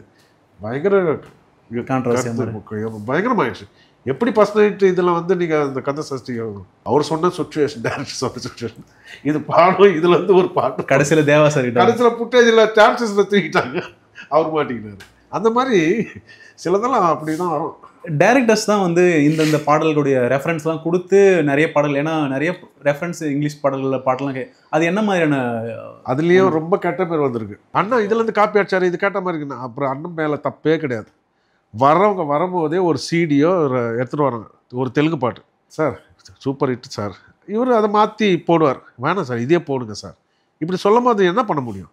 அவர் எவ்வளோ போராடுவார். வேணாம் சார் போட வேணாம், ஃப்ரெஷ்ஷாக இதை விட நல்லா போட்டு தரேன்னா கூட இல்லை சார் இது வந்து பம்பர் ஹிட்டு, அதே போட்டிங்கன்னா இங்கே நல்லா ஹிட் ஆகும்னு அவங்க போட்டு. இப்போ கெட்ட பேர் இது தெரியாது யாருக்கும், கெட்ட பேர் இவர் காப்பாடிச்சிட்டாருன்னு இது ரொம்ப பேருக்கு தெரியாத விஷயம். இன்றைக்கி நான் சொல்கிறேன், இதுதான் ஒரு இவருக்குன்னு இல்லை, எந்த மியூசிக் டைரக்டர் போட்டாலுமே அது அவங்க மேலே தப்பே கிடையாது. டைரக்டரோ ப்ரொடியூசரோ கேட்குற தப்பு தான் அது. ஏன்னா இப்போ இருக்கிற இன்டர்நெட் காலத்தில் வந்து நிறைய யூடியூப்ல நிறைய வீடியோஸ்லாம் இந்த மாதிரி போட ஆரம்பிக்கிறாங்க. அதை ஒரு தெளிவுபடுத்தணுன்றதுக்காக நான் கேட்கணும், எனக்கு இதை கேட்கணும்னு இருந்தது. ஏன்னா ஒரு கம்போசிங்கில் என்ன மாதிரி விஷயங்கள் நடக்கும்ன்றது நான் கேள்வி. கம்போசர் ஒருத்தரும் இவருன்னு இல்லை, எல்லாருமே நினைக்கிறத அவங்க கிரியேட் பண்ணணும், அதுதான் அவங்களுக்கு ஆசை. அவங்களுக்கு ஆசை நல்லா பண்ணலாம், இது எப்படி பண்ணலாம் அப்படின்னு. அப்போ வந்து நீங்கள் வந்து ஒரு சிடியை கொடுத்து இந்த டைப் பண்ணுங்கன்னா அதுவும் ட்ரை பண்ணுவாங்க, அந்த டைப்பை வச்சு அது வேற பண்ணுவாங்க. இல்லை சார் இது நல்லா இல்லை சார், இது மாதிரி இல்லையே, இதே போட்டிருங்க சார். அப்போ வந்து மியூசிக் டைரக்டர் மாட்டிக்கிறார், காப்பாடிச்சிட்டாங்க. இதுதான் மிஸ்டேக்கு. இந்த முகவரி படத்தில் கூட நிறைய பாடல்கள் அந்த பேக் ஸ்ட்ரீட் பாய்ஸ் பாடல் இருக்கும், அது அவர் கேட்டிருந்தோம், டைரக்டர் தான். நம்ம எவ்வளோ சொல்லுவோம் நாங்கள், வேணாம் சார் சொன்னால் கூட இல்லை சார் இது அப்படியே இருக்கட்டும் சார், ஹே ஹே கீச்சு கிளியே சார், இதெல்லாம் வந்து ரொம்ப ஃபெமிலியர் சார் அப்படின்னா கூட ஒத்துக்க மாட்டாங்க. இல்லை சார் இது போடுங்க, இது நல்லா இருக்கும். ஹீரோஸும் அதை ஹீரோ சார் அவருக்கு தெரியாது, அவர் கம்போஸிங் வரமாட்டாங்க, சில பேர்லாம் வரமாட்டாங்க. ஸோ ரெக்கார்ட் பண்ணி கேட்கும் போது இருக்கும், சார் டேரக்டர் அங்கேயே போய் காம்ப்ரமைஸ் பண்ணுவார்ல, இருக்கட்டும் நல்லா இருக்கும்னு. அந்த மாதிரி ரொம்ப மிஸ்டேக் நடக்குது. அது வந்து மாட்டிக்கிறது வந்து மியூசிக் டைரக்டர் மாட்டிக்கிறாங்க. நிறைய படங்கள் வந்து அண்ணன் கூட ஒர்க் பண்ணிட்டு இருந்தீங்க நீங்கள். தனியாக நிறைய படங்களுக்கு வந்து பேக்ரவுண்ட் ஸ்கோர் மட்டும் தனியாக ஒர்க் பண்ண ஆரம்பிச்சிங்க. அது எப்படி, எந்த படம் ஃபஸ்ட்டு நீங்கள் வந்து பேக்ரவுண்ட் ஸ்கோர் மட்டும் ஒர்க் பண்ணலாம் அப்படின்ற மாதிரி ஆரம்பிச்சது? ஃபஸ்ட்டு படம் வந்து ரஹ்மான் சார் தான் நினைக்கிறேன்ல, என்சுவாச காற்று. ஓகே. அப்போ அவர் வந்து பாம்பே ட்ரீம்னு ஒன்று பண்ணிட்டு இருந்தார். அப்போது சார் ஸ்டார்டிங் பீரியடில் இப்போ வந்து இந்த படம் ரிலீஸ் டேட் கொடுத்துட்டாங்க. ஸோ இவர் வந்து அர்ஜென்ட்டாக பாம்பே ட்ரீம்ஸ் பண்ணுறதுக்காக சொல்லிவிட்டு எங்களுக்கு ஃபோன் பண்ணார், கொஞ்சம் வாங்க சார். நான் அதே மாதிரி நாங்கள் அன்றைக்கி துபாய்க்கு போகிறோம், தேவா சார் கச்சேரிக்கு துபாய் போயிட்டுருக்கோம். துபாய்க்கும் நான் கொஞ்சம் வந்து படம் பார்த்துருங்கன்னாரு. காலையில் 10:30 மணிக்கு நாங்கள் ஏர்போர்ட்டில் இருக்கணும், அவர் 8 மணிக்கு வந்து பாருங்கன்னாரு. அவர் ஸ்டுடியோவில் போய் பார்த்தோம், என்சுவாச காற்று. நான் சொன்னேன், சார் இது மாதிரி துபாய் போகிறோம், எப்படியும் ஒரு 2-4 days ஆகிடும் சார், நான் நீங்கள் வந்தே பண்ணுங்கன்ட்டு வந்து படம் பாருங்கன்னாரு. பார்த்துட்டு இருந்தேன். ஒரு 2 நாள் பார்த்த உடனே சார் என்ன, ரகுவர் சார் நான் கீழே ஒரு சின்ன ஒர்க்கருக்கு போயிட்டு வரேன், நீங்கள் போங்க சார் நான் படம் பார்த்துறேன். அவர் போன பிறகு நானும் கிளம்பிட்டேன்.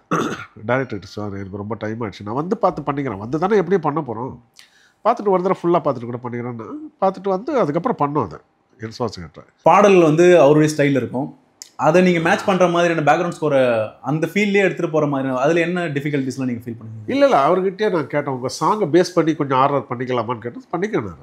ஏன்னா அவர் படம் போது அவர் ஸ்டைல் இருந்தால் தான் கொஞ்சம் நல்லா இருக்கும். அதனால அந்த சாங்கை வச்சு பேசிக் பண்ணி தான் கொஞ்சம் சில லவ் தீம்ஸ் எல்லாம் பண்ணியிருக்கோம், அதை வச்சு தான் பண்ணணும். எப்பவுமே நம்ம படத்துக்கு கூட சாங்ஸ் கொஞ்சம் நல்லா ஹிட் ஆகிட்டு, அப்போல்லாம் ஹிட் ஆகிடும் ஃபஸ்ட்டு ஆடியோ. ஸோ அதை பேசிக் பண்ணி தான் நாங்கள் ரீரிகார்டிங் பண்ணுவோம், லவ் தீம் இதெல்லாம். ஏன்னா அப்போ தான் வந்து படம் பார்க்க அந்த சாங்கோட வைப்ரேஷன் கொஞ்சம் அதிகமாக வைப் அந்த படத்துடைய ஒன்றி இருக்கும்போது அந்த சாங்கோடய போகும்போது அப்படி தான் பண்ணுவாங்க எல்லாரும் மியூசிக் டைரக்டர். நீங்கள் ஜோடி படம் வந்து ஏஆர் ரஹ்மான் சாருடைய பாடல்களில் அது நீங்கள் பேக்ரவுண்ட் ஸ்கோர் ஒர்க் பண்ணியிருப்பீங்க. எனக்கு அந்த படம் பார்க்கும்போது தேவா சாருடைய ஃப்ளேவர் இருக்கும், ஏஆர் ரஹ்மான் சாங்ஸ் ரெண்டு மிக்ஸ் பண்ண ஒரு படமாக இருக்கும். அந்த படத்துடைய சீன்ஸ்லாம் பார்க்கும்போது டிபிக்கலாக ஒரு தேவா சார் படம் பார்க்குற மாதிரி இருக்கும். ஸ்டார்னு ஒரு படம் இருக்கு, அதுவும் அப்படி தான் இருக்கும். ஜோடியிலேயே கூட அந்த ஃப்ளூட்டில் ஒரு பீஸ் ஒன்று இருக்கும், அந்த வைரமுத்து கவிதை நிறைய இடத்துலையுமே அந்த ஃப்ளூட் பீஸ் நிறைய இருக்கும். எனக்கு அதை அப்படியே பார்க்கும்போது ஏதோ ஒரு ரிசப்ஷனில் உட்காந்து அந்த கவிதை படிச்சுட்டு இருப்பாரு. அப்படியே அந்த படமே வந்து அந்த ஃபீல் தான் கொடுத்தது எனக்கு. நான் அதை கேட்கணும்னு நினைச்சேன். அந்த அனுபவம் எப்படி சார் இருந்தது அந்த படத்தில்? அது நமக்கு கொஞ்சம் நண்பர் தான், வரும் ஸ்டார் படமாக அவர் தானே, ஸ்டாராக அவர் தான். ஸோ அவருக்கு வந்து அவர் பிஸியாக இருந்தாக்கா சரி, அடுத்த வந்து நம்ம தான் ரீரிகார்டிங் பண்ணோம்னா அவருக்கு தெரியும். பிரவீன் காந்தி அவர் ரொம்ப பேர்கிட்ட அசிஸ்டண்ட்டாக இருந்தார், அப்போ இதுலேருந்து தெரியும். ஸோ அப்படி தான் வருவாங்க. ஏன்னா மோஸ்ட்லி அசிஸ்டன்ட் டைரக்டர்ஸ்லாம் தனியாக படம் பண்ணும்போது இப்போ அந்த மியூசிக் டைரக்டர் பிஸியாக இருந்தால் ஸோ நெக்ஸ்ட்டு இங்கே போய் பண்ணலாம், அவங்களுக்கு சொல்கிறதுக்கும் கொஞ்சம் ஈஸியாக இருக்கும். ஒரு ஃப்ரெண்டுக்கிட்ட பேசுகிறதுக்கும் தனியாக ஒருத்தர்கிட்ட பேசுறதுக்கும் ஒரு வித்தியாசம் இருக்குல்ல. உங்ககிட்ட உரிமையாக பேசுவோம், அப்புறம் கொஞ்சம் யோசனை பண்ணி பேசுவோம். அதனால் வந்து தெரிஞ்ச விட்டத்தில் கொஞ்சம் உரிமையாக பேசி இது வேணும் அது வேணும்னு கேட்டு வாங்கிறதுக்கு அவங்களுக்கு கொஞ்சம் ஈஸியாக இருக்கும். அதனால் நம்மளை சூஸ் பண்ணி வருவாங்க நம்ம டேரக்டர்ஸ்லாம். ரொம்ப படம் அது மாதிரி இருக்குது, ரொம்ப டேரக்டர்ஸ். நீங்கள் அடுத்து அதே மாதிரி பண்ணது வந்து பரத்வாஜ் சாருடைய படம் ஆட்டோகிராஃப். அது ஒரு மிகப்பெரிய ஒரு படம். அதுதான் இப்போ சேரன் சார் நமக்கு ஃப்ரெண்டு, நம்மக்கிட்ட ஈஸியாக பேசுவார் வாங்குவார். ஸோ அதனால தான் நம்மக்கிட்ட வந்தார். ஒர்க் ஷெடியூல் அவங்களுக்கு கொஞ்சம் பிஸியாக இருக்கிறதுனால இந்த மாதிரி. ஆமாம், பரத்வாஜ் சார் அப்போ வந்து ஏதோ வெளியூர் ப்ரோக்ராம் கச்சேரி, ஓகே, இவர் எப்படியோ முடிச்சு அதை பிஸ்னஸ் பண்ணோம். சார் ரொம்ப ரொம்ப செலவு பண்ணி அதை எடுத்துட்டாரு, ரொம்ப எல்லாத்தையும் அந்த படத்தை ரொம்ப நம்பிட்டு இருந்தார். ஸோ உடனே பண்ணி ஆகணும் அவர். அதனால தான் எங்களை கூப்பிட்டு பண்ணார். ஏன்னா அந்த படம் பார்க்கும்போது ஒரு மிகப்பெரிய ஒரு கல்ட் ஃபிலிமாக மாறுன்றதெல்லாம் உங்களுக்கு அது வந்து படம் மாதிரியே இருக்காதுல்ல, ட்ராவல்லே நம்ம லைஃபோட ஒன்று இருக்கிற மாதிரி தானே இருக்கணும். ரொம்ப கஷ்டம் சார் அந்த படத்துக்கெல்லாம் ரீரிகார்ட் பண்ணுறது. பீரியடு ஒரு பீரியடில் இது, ஒரு பீரியடில் இது, ஒரு பீரியடில் இது, அதுக்கு இன்ஸ்ட்ருமெண்ட்டை மாற்றணும் நம்ம. ஒரு பீரியடுக்கு அந்த பீரியடில் என்ன இன்ஸ்ட்ருமெண்ட் இருந்தது அதை வச்சு அடுத்த பீரியடு அடுத்தது நம்ம என்ன பண்ணணும். அது அவருக்கு ரொம்ப பிடிச்சிது. அது டைரக்டர் கேட்கல, நீங்களும் உங்களுடைய ஓன் இன்ட்ரெஸ்ட். நம்ம படம் பார்த்துட்டு ஒரு பீரியடாக இருக்குது, இதுக்கு என்ன இன்ஸ்ட்ருமெண்ட் அந்த இதில் யூஸ் பண்ணிப்போங்க. இப்போ நீங்கள் பார்த்தீங்கன்னா 23 புலிகேசி நாங்கள் மியூசிக் பண்ணோம். ஆமாம், நான் அதை கேட்கணும் அடுத்த லைனில் நீங்கள் அதை கேளுங்க. அப்புறம் அந்த பீரியடை வச்சு இன்ஸ்ட்ருமெண்ட்டை வச்சு நாங்கள் பண்ணதுனால அவர் சார் ரொம்ப பிடிச்சி போயிட்டு அடுத்த படம் நிறைய படங்கள் கூட ஒர்க் பண்ணீங்க. அடுத்தடுத்து நம்ம ஒர்க் பண்ணீங்க. அடுத்து அவர் பண்ண படம் எல்லாம் ரீரிகார்டிங். உங்களோட திருமணம் கூட நீங்கள் உங்களை கூப்பிட்டு ஒர்க் பண்ண வச்சிருந்தாரு. பரத்வாஜ் சார் என்ன சொன்னாரு உங்களுடைய ஒர்க்கை பார்த்துட்டு? நாங்கள் எதுவுமே இருந்தாலும் மியூசிக் டைரக்டர் ஸ்ட்ரைட்டாக கேட்டுக்குவோம் சார். ஒரு படம் நம்ம பண்ணுறோன்னா ரமேஷ் வந்து என்ன சொல்லுவார், நீங்கள் போயிட்டு அவங்க கிட்ட வந்து பர்மிஷன் வந்தால் தான் நாங்கள் பண்ண முடியும். ஒரு மியூசிக் டைரக்டர்கிட்ட எதுக்கு நாங்கள் பண்ணுறோன்னு அவங்களுக்கு தெரிஞ்சுக்கணும். அதனால் பர்மிஷன் இருந்தால் தான் நாங்கள் பண்ணுவோம், இல்லைன்னா பண்ணவே மாட்டோம். ஒரு மியூசிக் டைரக்டர் வந்து பண்ணுங்க நீங்கள் இப்போ பரத் சார் ஒரு நல்ல செலெக்ஷன் சார் சபேஷ் முரளியை பண்ணிட்டோன்னு அவர் ஒரு லெட்டர் கொடுத்தாரு. அதுக்கப்புறம் தான் நாங்கள் பண்ணோம். என்ன ஃப்ரெண்டாக இருந்தாலும் அவங்க நம்ம நாளைக்கு நம்ம பார்த்துக்கணும். மியூசிக் டைரக்டர் அவங்க தப்பாக நினைக்கக்கூடாது, அதெல்லாம் இருக்குல்ல. நிறைய படங்கள் இந்த மாதிரி ஒர்க் பண்ணிட்டீங்க. நீங்கள் வந்து சபேஷ் அண்ட் முரளி இசைன்னு சொல்லிட்டு ஃபஸ்ட்டு தனியாக ஒர்க் பண்ண ஒரு படம் வந்து சமுத்திரம். அந்த வாய்ப்பு எப்படி அமைஞ்சுது? கேஎஸ் ரவிக்குமார் சார் எப்படி கொடுத்தாரு? அதை பற்றி கேஎஸ் ரவிக்குமார் நாங்களாம் ஒரே ஏரியாளுங்க. ஓகே. ஒரே ஸ்கூல். ஓ, ஸ்கூல் மேட் உங்களுக்கு? ஆமாம். சேம் ஏஜா சார் உங்க கூட? 1 இயர். உங்களுடைய ஜூனியர்? ஓகே. அவர் வந்து இங்கிலீஷ் மீடியம், நான் தமிழ் மீடியம். மந்தவெளியில் தான் வீடு. நான் வந்து கீபோர்ட் பிளேயராக இருக்கிறேன், எல்லாருக்கும் வாசிக்கிட்டு.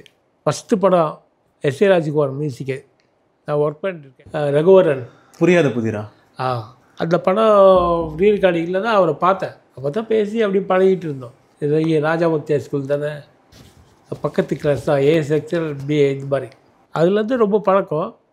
ஃபஸ்ட்டு எங்களுக்கு படம் கொடுத்தது வந்து சுபாஷ் சார். அவர் இல்லை இப்போது. 1000 பொய் சொல்லின்னு ஒரு படம் கொடுத்தாரு. ஓகே. அந்த படம் முடிச்சு எல்லாம் ஓகே ஆச்சு அவரோட டைரக்ஷன்லேயே.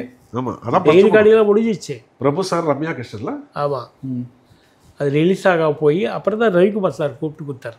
அந்த கேப் எவ்வளோ? அந்த 1000 பொய் சொல்லி எந்த டைமில் நடந்தது? எல்லாம் ஒரே டைம் தான், கிட்டத்தட்ட ஒரே டைம். ஆமாம். ரவிக்குமார் கூப்பிட்டு கொடுத்துட்டுமே நமக்கு ஏற்கனவே நிறைய படம் அவரோட பண்ணியிருக்கோம்ல. அவை சண்முகி ஒர்க் பண்ணியிருக்கீங்க. அதுக்கு முன்னாடி கூட நிறைய. அதுக்கு முன்னாடி அவர் படம் ரொம்ப படம் அண்ணன் பண்ணியிருக்கீங்க. தர்ம சக்கரம், தர்ம சக்கரம், சூப்பர் நட்புக்காகலாம் அருமையான பாடல்களாக இருக்கும் சார். சூப்பர் குட் பிலிம்ஸோ ஏதோ ஒரு படம் பண்ணியிருக்காரு சரத்குமார். அது அந்த பழக்கம் அப்படியே ரொம்ப ஈஸி. அவர் கூட நல்லா ஜாலியாக இருக்கும் ஒர்க் பண்ணுறது. டென்ஷனாகவே விட மாட்டார். ரொம்ப ஜாலியாக இருக்கும் அவர்கிட்ட ஒர்க் பண்ணுறது ரொம்ப ஜாலியாக இருக்கும். சார் ஒன் போர்டு எடுத்துக்கலாம் சார்னா, போதும் அப்படின்ட்டுவார். ரொம்ப ஸ்பீடு, எல்லாத்துமே ஸ்பீடு. படங்கள் அவர்கிட்ட நம்பி கொடுப்பாங்க ப்ரொடியூசர்ஸ். டைரக்டர் அவனை ப்ரொடியூசர் டைரக்டர்வாங்க. எதுக்குன்னா அவங்க பட்ஜெட்டை தகுந்த மாதிரி எடுத்து கொடுப்பாரு. டைமிங் எல்லாம் கரெக்டாக ரிலீஸ் டேட் கொடுத்தாச்சும் ரிலீஸ் டேட் கன்ஃபார்ம்டாக ஆகிடும். அந்த மாதிரி ஒரு நல்ல டைரக்டர் அவர். சமுத்திரம் என்ன சொல்லி கொடுத்தாரு உங்ககிட்ட ஃபர்ஸ்ட் டைம் ஃபுல்லாக ஒர்க் பண்ணுறீங்க? ஆமாம். அது எப்படின்னா அவர் ஆஃபீஸில் ரூம் போட்டு கொடுத்தார்.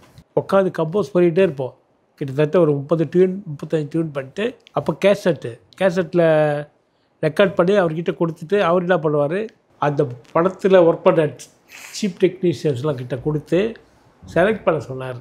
அதில் எல்லோரும் செலக்ட் பண்ண பாட்டு தான் அந்த 6 பாட்டும்.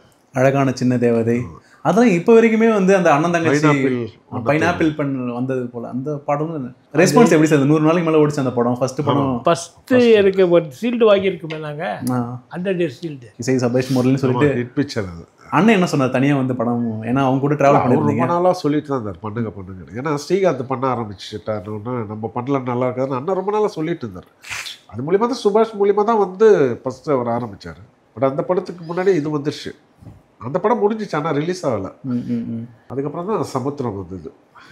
அதை பார்த்துட்டு என்ன சார் அவங்களுக்கெல்லாம் பண்ணுவீங்க, எங்களுக்கு பண்ண மாட்டீங்கன்னு சேரன் சார் ஃபோன் பண்ணி சேரன் சார் கூப்பிட்டாரு. கேஎஸ் ரவிக்குமார் சார் பாறை படம் கூட அடுத்து பண்ணியிருந்தீங்க. அந்த அதுலேயுமே ஏரோப்ளைன் பறக்குது பார் மேலே சாங்லாம் நல்ல ஒரு மலையாள படத்துடைய ரீமேக்காக தான் இருந்தது. அதுக்கு என்ன சொல்லி கொடுத்தாரு? அது 2வது படம் கொடுக்கும்போது நிறைய மியூசிக் டைரக்டர் ஒர்க் பண்ணியிருக்காரு. இதை மாதிரி தான் ஃபோன் பண்ணுறாரு ஒரு வாட்டி, இல்லைப்பா மறுபடியும் படம் பண்ணுற மாதிரி இல்லையா சார், கொடுத்தா படம் அப்படின்னா. அதுக்கப்புறம் அந்த பாட்டு கொடுத்தாரு. ஏதோ ஒரு ஜனவரி 1 கம்போசிங் ஆஃபீஸில் போனதுமே இந்த பாட்டு தான் பாடல, ஏரோப்ளேன் பறக்குது பார், எல்லாருக்கும் பிடிச்சி போச்சு.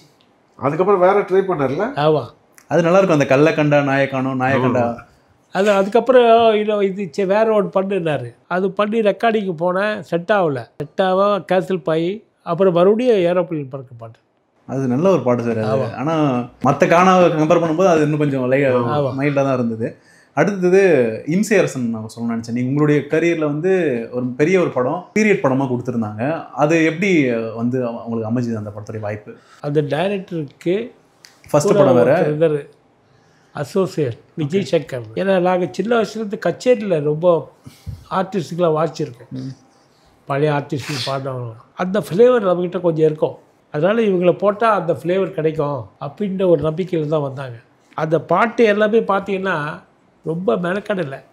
இது ஆடிவா பாடிவாலாம் கிட்டத்தட்ட ஒரு 1/2 ஹவரில் போட்டது. நான் அந்த பாட்டை கேட்கணும்னு தான் நினச்சேன். அதில் வந்து நிறைய வேரியேஷன் கொடுத்துருப்பீங்க. ஓப்பனிங்கில் வந்து ஒரு டைலாக் போர்ஷன் வரும், அதுக்கப்புறம் ஒரு கிளாசிக்கல் மாரி இருக்கும். இதனுடைய இதுதான் டியூன் கிடையாது, அந்த அந்த மாதிரி சுச்சுவேஷன். யாரடி மோகினி. ஓ அதுலயே ரெண்டு மூணு variation அதுல பாத்தீங்கன்னா 4 லேடிஸ் சிவாஜி சார் மட்டும் ஆடுவாங்க. ஒன்னும் ரெண்டுலாம் வரும். அதே அந்த சுச்சுவேஷனுக்கு நீங்க பண்ணுங்கன்னாரு. நம்மளது வேற மாதிரி இருக்கும். பட் அவ்வளவு சிங்கர்ஸ் எல்லாம் யூஸ் பண்ணோம். சுச்சுவேஷன் ஒரே சுச்சுவேஷன் தான். ஸோ அந்த பாட்டு ரொம்ப நல்லா ஒரு கொஞ்சம் வெஸ்டர்னாகவும் இருக்கும், மெலடியும் வந்துட்டு போகும். கடைசியில் ஒரு கோரஸ் மாதிரி வந்து அந்த பாட்டே ஒரு நல்லா இருந்தது. சங்கர் சார் என்ன சொல்றாரு அந்த பாட்டை பார்த்துட்டு, ப்ரொடியூசராக ரொம்ப ரசிச்சாரு. அது சங்கர் சார் அதில் ஒரு நீதி கணிகை இருக்கு. பெசசபோ உக்கிரபுத்திரனுடைய சூப்பர் ஸ்டார் படம் ஒன்று பண்ணார். அப்போ இந்த பிட்டை வச்சு சிவாஜி படம் சொல்றீங்களா? சிவாஜி தான் நினைக்கிறேன். சிவாஜி அந்த டைம்ல அதான் வந்தது. அந்த பிட்டு அவருக்கு ரொம்ப பிடிச்ச பிட்டு அது. சங்கர் சார் சொல்லி காட்டுவார். ஏன்னா இன்னொன்று எங்க பிடிச்சிங்க அந்த வார்த்தையை அப்படின்னு. இல்லை சார், ஏன்னா ஒரு காமெடினா வந்துட்டு ஃபர்ஸ்ட் வந்து ஒரு ஹீரோவா ஃபுல் ஃப்ளெஜ்டு ஒரு படம் பண்றாப்புல, அந்த ஹீரோவை அக்செப்ட் பண்ணிக்கணும் மைண்ட்ல மக்கள். அதுக்கு நீங்க கொடுத்த அந்த ஆர்ஆர் வந்து கண்டிப்பா ஒர்க் ஆச்சு. ஒரு காமெடியா ஒரு ட்ராக் வந்துகிட்டு இருக்குது, சடனா செகண்ட் ஹாஃப்ல வந்து ஒரு கேரக்டர் வருது. அந்த கேரக்டர் டோட்டலி நம்ம வடிவேல அப்படி பார்த்துக்கவே மாட்டோம். ஒரு மாஸ் லுக்ல ஒரு அந்த அளவுக்கு ஒர்க் ஆச்சு அந்த பேக்ரவுண்ட் ஸ்கோர். வடிவேல் நடிச்சிருப்பார் அருமையா. நல்ல காமெடின்னு சொல்ல முடியாது, அருமையான ஆர்டிஸ்ட் அவர். உங்களுக்கே தெரியும், சொல்லவே தேவையில்ல. காமெடியன் இருக்குல்ல, இப்போ கூட ஒரு படம் பார்த்தோம் இல்லையா, வந்தது மாமன்னன் படமா, நடிகன் சொல்லலாம் அவரை. அவ்வளோ பெரிய ஆர்டிஸ்ட். அந்த படம் பண்ணிட்டு இருக்கோம். பண்ணிட்டு ரிலீஸ் ஆகி போயிட்ட பிறகு ஏவிஎம் குமரன் சார் இருக்குல்ல, ஆமாம் சார், அவர் எங்களை கூப்பிட்டார். நாங்கள் அவங்க அந்த இதில் ஒரு ஸ்டுடியோவில் ஒர்க் பண்ணிட்டுருக்கோம். கூப்பிட்டு வச்சு இதை கேட்குறதுக்கு, நீங்கள் எப்படி இந்த பீரியடு படத்தை இவ்வளோ இன்ஸ்ட்ருமெண்ட்லாம் தேடி கண்டுபிடிச்சி நீங்கள் பண்ணீங்க. மோஸ்ட்லி அவங்க படத்துக்கெல்லாம் அவர் தான் இதெல்லாம் எடுத்துகிட்டு போய் கொடுப்பார். இந்த மாதிரி சவுண்டு வேணும், அந்த மாதிரி சவுண்டு. அவருக்கு டவுட் வந்து எங்களுக்கு, இதெல்லாம் இந்த இன்ஸ்ட்ருமெண்ட்டெல்லாம் எங்கே பிடிச்சிங்க நீங்கள்? நாங்கள் எங்கள் காலத்தில் யூஸ் பண்ண இன்ஸ்ட்ருமெண்ட்டெல்லாம் மாடர்னாக கண்டுபிடிச்சி கொடுத்துருக்கீங்களே, எப்படி எங்களை கூப்பிட்டு வந்து பேசினார் என்டிஎஸ் அபிஷேக். அந்த படம் விஷுவல்ஸ் பார்க்கும்போது இந்த படம், ஏன்னா அதுக்கு முன்னாடி தமிழில் வந்து ஒரு பீரியட் படம், ஃபுல் ஃப்ளெஜ்டு ஒரு பீரியட் படம் வந்தது இல்லை எனக்கு தெரிஞ்சு. ரொம்ப ரேராக தான். முன்னாடி எம்ஜிஆர் சிவாஜி காலகட்டத்தில் ட்ரை பண்ணியிருப்பாங்க. அதுக்கப்புறம் அந்த ஒரு ஃபுல் ஃப்ளெஜ்டு ஒரு படம். இதோட ரெஸ்பான்ஸ் வந்து நல்லா இருக்குன்னு உங்களுக்கு அது அப்போவே நீங்கள் ஜட்ஜ் பண்ணீங்களா? அந்த கண்டிப்பாக படம் பார்த்த உடனே தெரிஞ்சிருச்சு இது ஒரு பெரிய ஹிட் பிக்சர். ஏன்னா அந்த அளவுக்கு ஒரு காமெடியாக இருந்த, காமெடிக்கும் காமெடி இருக்கும். நீங்கள் உக்கிரபித்தன் வரல, உக்கிரபித்தன் ஒரு கேரக்டர் வரும்போது அப்படியே சீரியஸ்னஸ் ஆகிடுது. அப்போ கூட நாங்கள் பயந்தோம், இவரை வந்து ஒரு காமெடியாக தான் ஒத்துக்கிட்டு இருக்காங்க, திடீர்னு ஒரு சீரியஸாக கொடுக்குறோமே நம்ம. நீங்கள் பிஜேத்தில் ஒரு குதிரையிலலாம் வரும்போது பயங்கரமான ஒரு சவுண்டெல்லாம் கொடுத்து பிராஸ் எல்லாம் யூஸ் பண்ணி இப்படி காட்டினா ஜனங்க ஏற்றுக்குவாங்கலாம் ஒரு டவுட் வர இருந்தது. ஆனால் படம் வந்து பார்க்கும்போது ஒரு ரிச்னஸ் இருந்தது. பார்க்கும்போது ஒரு எவ்வளோ பீரியடு படம் இருக்குது, ஒரு இதை மாதிரி ஒரு ரிச்னஸ் இருக்காது. அந்த ட்ரெஸ்ஸாக இருக்கட்டும், எதுவாக இருக்கட்டும், அப்படி இருக்கும் எல்லாமே. அது பெரிய கம்பெனி சங்கர் சார்ன்றதுனால அந்த மாதிரி ஒரு உண்மையை சொல்லப்போனால் எங்களுக்கு ஒரு அது ஒரு மைல்கல். எல்லாம் சொல்லப்போனால் 23ஆம் புலிகேசி பண்ண மியூசிக் டைரக்டர்னும் போது அது ஒரு பவர் இருக்குது எங்களுக்கு. அதுலேயே வந்து வடிவேல பாடியிருப்பார், கிருஷ்ணராஜ் அவர்களும் ஒரு பாடியிருப்பார், பஞ்சுமெத்த கனியா, ஆசைன்னு ஒரு பாட்டு இருக்கும். எல்லாமே வேறு வேறு வெரைட்டியில் இருக்கும். எப்படி உங்ககிட்ட அந்த ரீரிகாடிக்கு நானும் சபேஷ் வந்து ஒரு சின்ன ஸ்டார்ட் லட்சுமி நாராயணன் ஒரு ஸ்டுடியோக்கெல்லாம் போயிட்டு, லட்சுமி நாராயணன் ஸ்டுடியோவில் போய் பார்த்தோம். எஸ்ஐடி கிட்டே இருக்குது. அப்போ வடிவேல் சார் டப்பிங் பேசிட்டுக்கிறேன். நாங்கள் படம் பார்க்க போயிருந்தோம். எனக்கு நீங்கள் பாடுறதுக்கு சான்ஸ் கொடுக்கல, நீங்கள் படம் பாருங்கள், உங்களுக்கு தெரியாத பாடிட்டேன்னாரு. பார்த்தா ஃபஸ்ட் சைடில் நாகேஷ் இந்த பூவை பண்ணிகிட்டே பாடிட்டு வருவார், பாட்டு பாடிட்டு. அதை சொல்லி காட்டினார் எங்ககிட்ட. எனக்கு பாட்டு சான்ஸ் கொடுக்கல நீ, ஏன்னா ஆடியோ அவர் தான் பாடுறதா இருந்தது. அவங்க யாரோ ஒத்துக்கல. அதனால வடிவேல் சார் கூட நீங்க முன்னாடியிலேருந்து நிறைய தேவசார் கூட ரொம்ப நிறைய பாடல் நல்லா பாடியிருப்பாரு. சிரிப்பு வருது, சிரிப்பு ஊனம் எங்க அந்த பாடல், வாடி பொட்ட புள்ள வெளியே, வாடி பொட்ட புள்ள எவ்வளோ பாட்டு பாடியிருக்காரு இல்லையா, நமக்கே பாடியிருக்காரு. இதுல அவர் படம் மனோபாலாவது ஒரு நைனான்னு ஒரு படத்திலே பாட வச்சு. ஆமா, அது செகண்ட் படம் நினைக்கிறேன் உங்களுக்கு. அண்ணாமலை ஒரு பாட்டு. ஆமா, அண்ணாமலை அதில் பாடியிருப்பார் வடிவேல் சார். நீங்க ஆனா தேவசாரோட இருக்கும் போதே நிறைய பாடலாம் பாடியிருப்பார்ல. அவருடைய குரல் வளமும் அவரு அந்த பாடலை ஏத்துக்கிறதும், ஏன்னா பாடுவார் சார். ஒரு ப்ரொஃபஷனல் சிங்கருக்கு டஃப் கொடுக்குற மாதிரியான ஒரு பேஸும் ஒரு பிச்சும் நல்லா இருக்கும். அவர் நல்லா இருக்கும், நல்ல சுதியோட பாடுவார், டெம்போவோட பாடுவார். கச்சேரிக்கெல்லாம் வந்து முன்னெல்லாம் கச்சேரி யாருன்னா கச்சேரிக்கெல்லாம் வருவாங்க. அப்போ ஸ்டார்டிங் பீரியடு கோவை சார்லாம் அவங்களாம் வருவார். அப்போ வந்து அவர் ஒரு பாட்டு பாடுவார் கச்சேரியில். ஸோ நல்லா பாடுவார். எம்ஜிஆர் பாட்டு பாடுவார், எல்லா பாட்டும் பாடுவார். நல்லா சுதியோட பாடக்கூடியவர் தான் அவர். அடுத்தது உங்களுடைய கரியரில் வந்து தவமாய் தவம் இருந்த படம் வந்து ஒரு 3.5 மணி நேரம் படம். அது இப்போ வரைக்குமே வந்து நிறைய பேருடைய வாழ்வியில் வந்து அப்படியே கண்ணெதிர்க்க பார்த்த படம். அதுவும் மிடில் கிளாஸ் ஃபேமிலிக்கான ஒரு படமாக இருந்தது. கண்டிப்பாக அதுலேயும் அந்த அப்பாவுடைய வழிகளும் அவங்க குழந்தைங்களுக்காக இருக்கிறதும் அவர் கஷ்டப்படுறதும். அந்த படம் எப்படி வந்தது, என்ன சேரன் எப்படி சார் கொடுத்தாரு உங்களுக்கு அந்த படத்தை? அது இந்த ஆட்டோகிராஃப் ரீல் கடைக்கு பண்ணோம் இல்லையா, அதுக்கு அவர் சொன்னார், ஆனால் அடுத்த படம் நீங்கள் தான் பண்ணுறீங்கன்னு. அப்படி கொடுத்த படம் தான் அது. அதில் நீங்கள் ஒரே ஒரு ஊருக்குள்ளே பாட்டெல்லாம் பாடியிருக்கீங்க. ஸ்டில் இந்த பாட்டு இன்னுமே வந்து அந்த பாட்டு கூட சபேஷ் பாடுறதுக்கு முன்னாடி ஆக்சுவலாக நாங்கள் ரெக்கார்ட் பண்ணிட்டோம். யாரை பாட வைக்கிறதுன்னு தான் பெரிய பிரச்சனையாக இருந்தது. இப்போ சபேஷை பாட வைக்கிறது தயாராங்க. எல்லாம் கானா பாட்டு பாடின சபேஷ் வந்து எப்படி திடீர்னு மெலோடி கொடுக்கலான்ற மாதிரி இருந்தது. அதுக்காக இவர் ரொம்ப நேரமாக சார் ராஜ்கிரண் சாரியை பாட வைக்கலாம், ராஜ்கிரண் சாரியை பாட வைக்கலாம் சார், அவர் பாடுவாரான்னு கேட்டோம். பாடுவார் சார் பாடுவார்னு சொன்னால் அவர் கேட்டாக்கா அவரு நீ வேறு எனக்கு நான் சிங்கரை நானுன்ட்டார் அவர். அதுக்கப்புறம் நம்ம அண்ணனை கூட பாட வைக்கலான்னு இருந்தோம். வேணாம் மெலோடி சாங்காக இருக்குன்ட்டார். அப்புறம் பார்த்துட்டு சாரே சொல்லிட்டாரு, ஆனால் உங்கள் வாய்ஸே ரொம்ப நல்லா இருக்குது, நீங்கள் நல்லா ஆப்டாக இருந்தது அது பாட்டு, கரெக்டாக இருக்குது ராஜ்கிரண் சார் நீங்களே பாடிடுங்க. ஆக்சுவலாக அவரும் ஓகே, நாங்களாம் சரி வேறு யாரா பாட வச்சு நல்லா இருக்குன்றதுனால யோசனை பண்ணோம். அதுக்கப்புறம் சபேஷ்லேயே ஓகே ஆகிடுச்சு. எனக்குலாம் அப்படியே அந்த தீபாவளி சீன்லாம் பார்க்கும்போது கண்கலங்கும். ஒரு ஃபேமிலி நடந்த விஷயம் தான் அதுதான். அந்த விஷுவல்லாம் நீங்கள் அதுக்கு ஆர்ஆர் பண்ணும்போது அந்த விஷுவல்லாம் பார்க்கும்போது உங்களுக்கு எப்படி ரொம்ப மனசு வேதனையாக இருந்தது. நீங்கள் கனெக்ட் பண்ணிக்கிறீங்களா உங்கள் லைஃப்பில்? ஏன்னா நீங்களுமே அந்த பேக்ரவுண்ட்லேருந்து வந்ததுனால அதே சப்ஜெக்ட் தான் நம்மளும். ஓகே, ஒரு ஃபாதர் போய் தீபாவளிக்கு போயிட்டு எவ்வளோ கஷ்டப்படுறாரு வந்து நம்ம ஃபேமிலியில் நடந்த விஷயம். ஸோ அதெல்லாம் நினச்சி பார்த்தோம் நாங்கள். இப்போ பார்த்தாலுமே எல்லாருக்குமே கண்கலங்கும். அந்த ஒரு பர்டிகுலராக அந்த ஒரு சீன் போதும் அந்த படத்தை வந்து எடுத்து. தீபாவளி போய் பசங்களுக்கு போயிட்டு இந்த திருவிழா ஆஃபீஸில் ப்ரெஸ்ஸில் வர வேண்டிய காசு வராது, தீபாவளி வரலாறு அதை நம்பி வேற போஸ்ட் வாங்கி அடிச்சுட்டு வர டேட்டு மாற்றி வச்சுருவாங்க அவங்க வேற. நல்ல சப்ஜெக்டப்பா. அது இளவரசு கூட நல்லா பண்ணிருப்பாங்க. அந்த பெயினோட நைட்டில் போஸ்ட் ஓட்டும்போது ஒரு அந்த ஓஹோன்னு வாய்ஸ் மட்டும்தான் கொடுப்பீங்க. அப்படியே நம்மளுக்கு அந்த ஃபீலை எடுத்து கொடுத்துவிடும். சபேஷ் வாய்ஸ் மட்டும் தான் கேட்குவாங்க. Yes sir.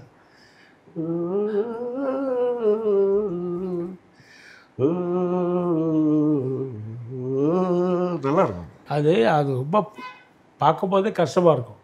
ஏதோ போஸ்டர் ஓட்டுறதுக்கு ஃபோன் வரும், இளவரசி போயிடுவார் வீட்டுக்கு, ஓடி போய் கூப்பிடுவார் பாரு. அந்த பரிதவிப்பு வந்து நம்மளுக்கு அப்படியே ரொம்ப ரியலாக இருந்திருக்கும் சார். அது ஒரு உண்மையாக நம்ம அப்பாக்கள் எப்படி இருந்திருப்பாங்க. ஆமாம், அந்த காலத்தில் அப்படி இருந்தது.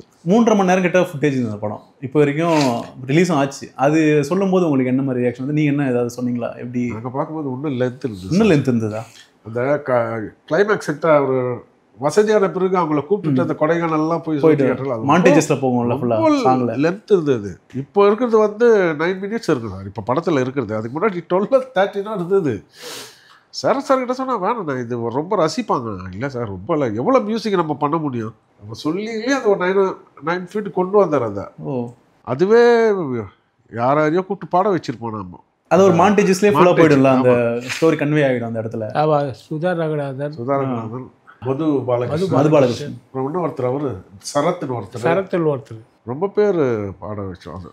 வெறும் அம்மிக்கு தான் மியூசிக்கே எவ்வளோ நேரம் பண்ண முடியாது. ஏன்னா அதை அக்செப்ட் பண்ணிட்டாங்க மக்கள். எனக்கு அதுதான் இப்போ. ஏன்னா இப்போ நிறைய 3 மணி நேரத்துக்கு மேலே படம் தான் உட்கார மாட்டாங்க. அது ஒரு வாழ்வியலோட இருக்கிறதுனால அக்செப்ட் பண்ணிட்டு அந்த படத்தை அது வந்து ஒரு கொஞ்சம் கம்மி பண்ணதுனால அது கொஞ்சம் தப்பிச்சுது. இல்லைன்னா கொஞ்சம் உட்கார மாட்டாங்க அவ்வளோ நேரம்லாம் பண்ணால். ஆனால் அவர் ஒத்துக்கவே இல்லை. சார் இருக்கட்டும் இன்னும் நல்லா ரசிப்பாங்க. ரொம்ப சீன் இருந்தது, ஆனால் நல்ல சீனு, பட் ரசிக்கணும். அதை தானே நல்ல சீனு. மியூசிக் எவ்வளோதான் போட்டாலும் உட்கார மாட்டாங்க. அந்த படத்துக்கு மியூசிக் பண்ணதுலேருந்து யாரோ ஃபீட்பேக் இல்லை ஏதாச்சும் வந்தது சார்? எல்லாம் சொல்லுவாங்க, அவங்க வந்து கதை கேட்டு தான் மியூசிக் பண்ணுவாங்க. ஓகே, எல்லா படத்துக்கும் பண்ண மாட்டாங்க. அப்படி ஒரு பேர் வந்துச்சு நமக்கு. நல்ல சப்ஜெக்ட் இருந்தால் தான் பண்ணுவாங்க மியூசிக்கு. அப்படிதான் லைனாக வந்த படங்கள் அப்படி மிருகம். நீங்கள் அது பார்த்து அப்போ அந்த சீசன் பார்த்தீங்க எல்லாம் அப்படி தான் இருக்கும் படங்கள். நம்ம பண்ண படம் மாயாண்டி கோரிப்பாளையம் இதெல்லாம் வந்து அந்த மாதிரி சப்ஜெக்டாகவே இருக்கும். அதனால இவங்கெல்லாம் வந்து அதுலேயே முத்திரை குத்துட்டாங்க. இப்போ ஒருத்தர் ஜட்மெண்ட் வந்தாருன்னு வச்சு கோர்ட்டில், அவர் தான் அதுக்குன்னு ட்ரெஸ்ஸை தச்சு வச்சுக்குவார். அவரு தான் போலீஸ்காரனை வச்சுக்குவாங்க. இதுக்குன்னா ஒரு யூனிஃபார்ம் தச்சு வச்சுக்குவார். அந்த மாதிரி ஆயிடுச்சு.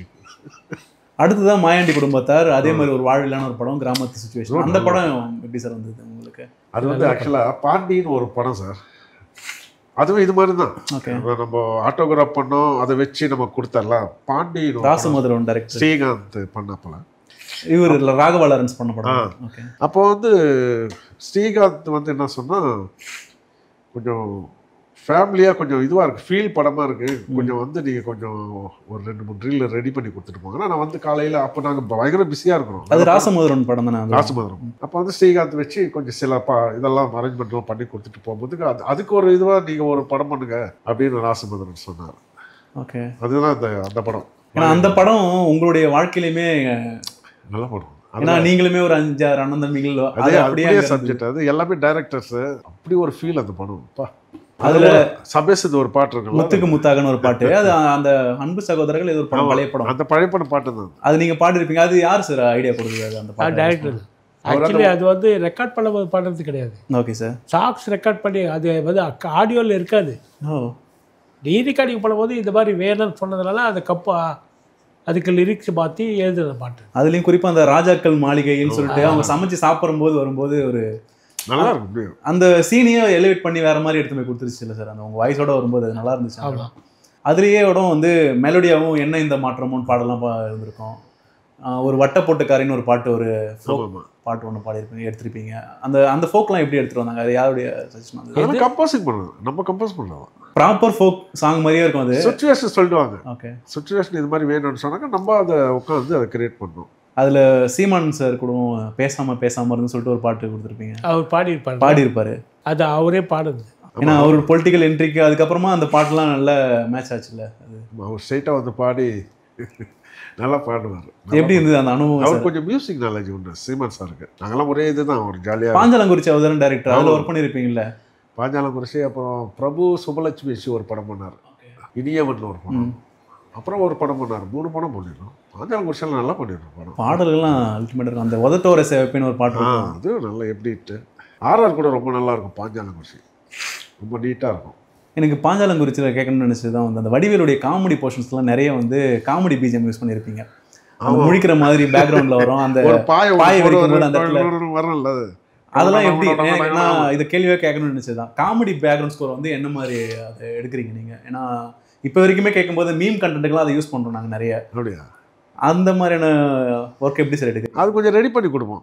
இப்போ காமெடி சில பேர் எல்லாம் பண்ணுவாங்க, ஏதோ காமெடி பண்ணாக்கா அப்படின்னு போட்டுருவாங்க. இது ஒரு மியூசிக்காகவே பண்ணலான்னு தான் பண்ணுவோம். அவை சண்முகில கூட அதுக்கு ட்ராக்கே தனியாக இருக்கும். அந்த பாண்டி மேலே ஏறி போய் அந்த இது பண்ற மூமெண்ட். அது மாதிரி நம்ம படம் மோஸ்ட்லி பார்த்தீங்கன்னா அந்த காமெடிகள்லாம் வந்து எஃபெக்ட் கொடுக்காம தனி ட்ராக்காகவே அது ஒரு கம்போஸ் பண்ணுவோம். ஏன்னா ரொம்ப இடத்துல வருதுன்னா ஒரு இடத்துல 2 இடத்துல நாங்கள் விட்டுருவோம், அது காமெடி பீஸ் போட்டு விட்டுருவோம். இது கண்டினியூட்டி இருக்குல்ல, கண்டினியூட்டி தான். அது மியூசிக்கு கண்டினியூட்டி இருக்கணும். இது இந்த மியூசிக் வந்துச்சுன்னா அவங்க வராங்கன்னு தெரியும். சூரியனில் கவுண்டமணிக்கு யூஸ் பண்ணியிருப்பாங்கல்ல சார், ஒரு அந்த பேம்பு. அது இப்போ வரைக்குமே நல்ல, இப்போ கான்சர்ட்லாம் பயங்கர வரவேற்பு அதுக்கு. அதை வச்சு வாசாவே அந்த படத்தை போட்டாவே பயங்கர ஹிட். ஒன்ஸ் மோர் 2 மோர்லாம் கேட்குறாங்க. அதுவே நம்ம இது கூட பாஷா தீம் போடுவோம். ஓகே சார், அதுவும் கேட்பாங்க. சார் நீங்கள் நிறைய பாடல்கள் பாடிருக்கீங்கல்ல, நீங்கள் வந்து கம்போஸ் பண்ண பாடல்களையும் சரி சரி ஒரு டாப் ஒரு 10 பாடல்கள் என் மனசுக்கு நெருக்கமான பாடல்கள் கம்போஸ் பண்ணதுலாம் எனக்கு வந்து ஒரு முழு திருப்தி இருக்கணும். நம்ம ஒர்க்லேயே வந்து நம்ம சாட்டிஸ்ஃபேக்ஷனான ஒரு பாடல்கள் இருக்கும்ல.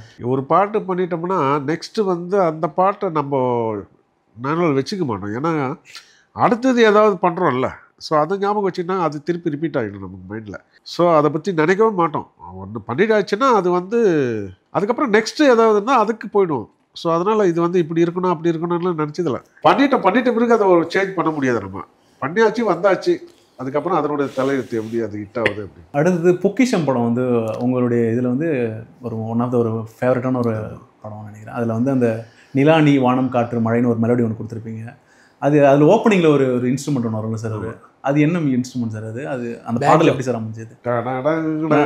அது ஏன்னா இதுக்கு முன்னாடி நான் கேட்டதில்ல. அது பேஞ்சோன்னு ஒரு இன்ஸ்ட்ருமெண்ட். அது பேஞ்சோனாக்கா கிட்டார் மாதிரியே இருக்கும்.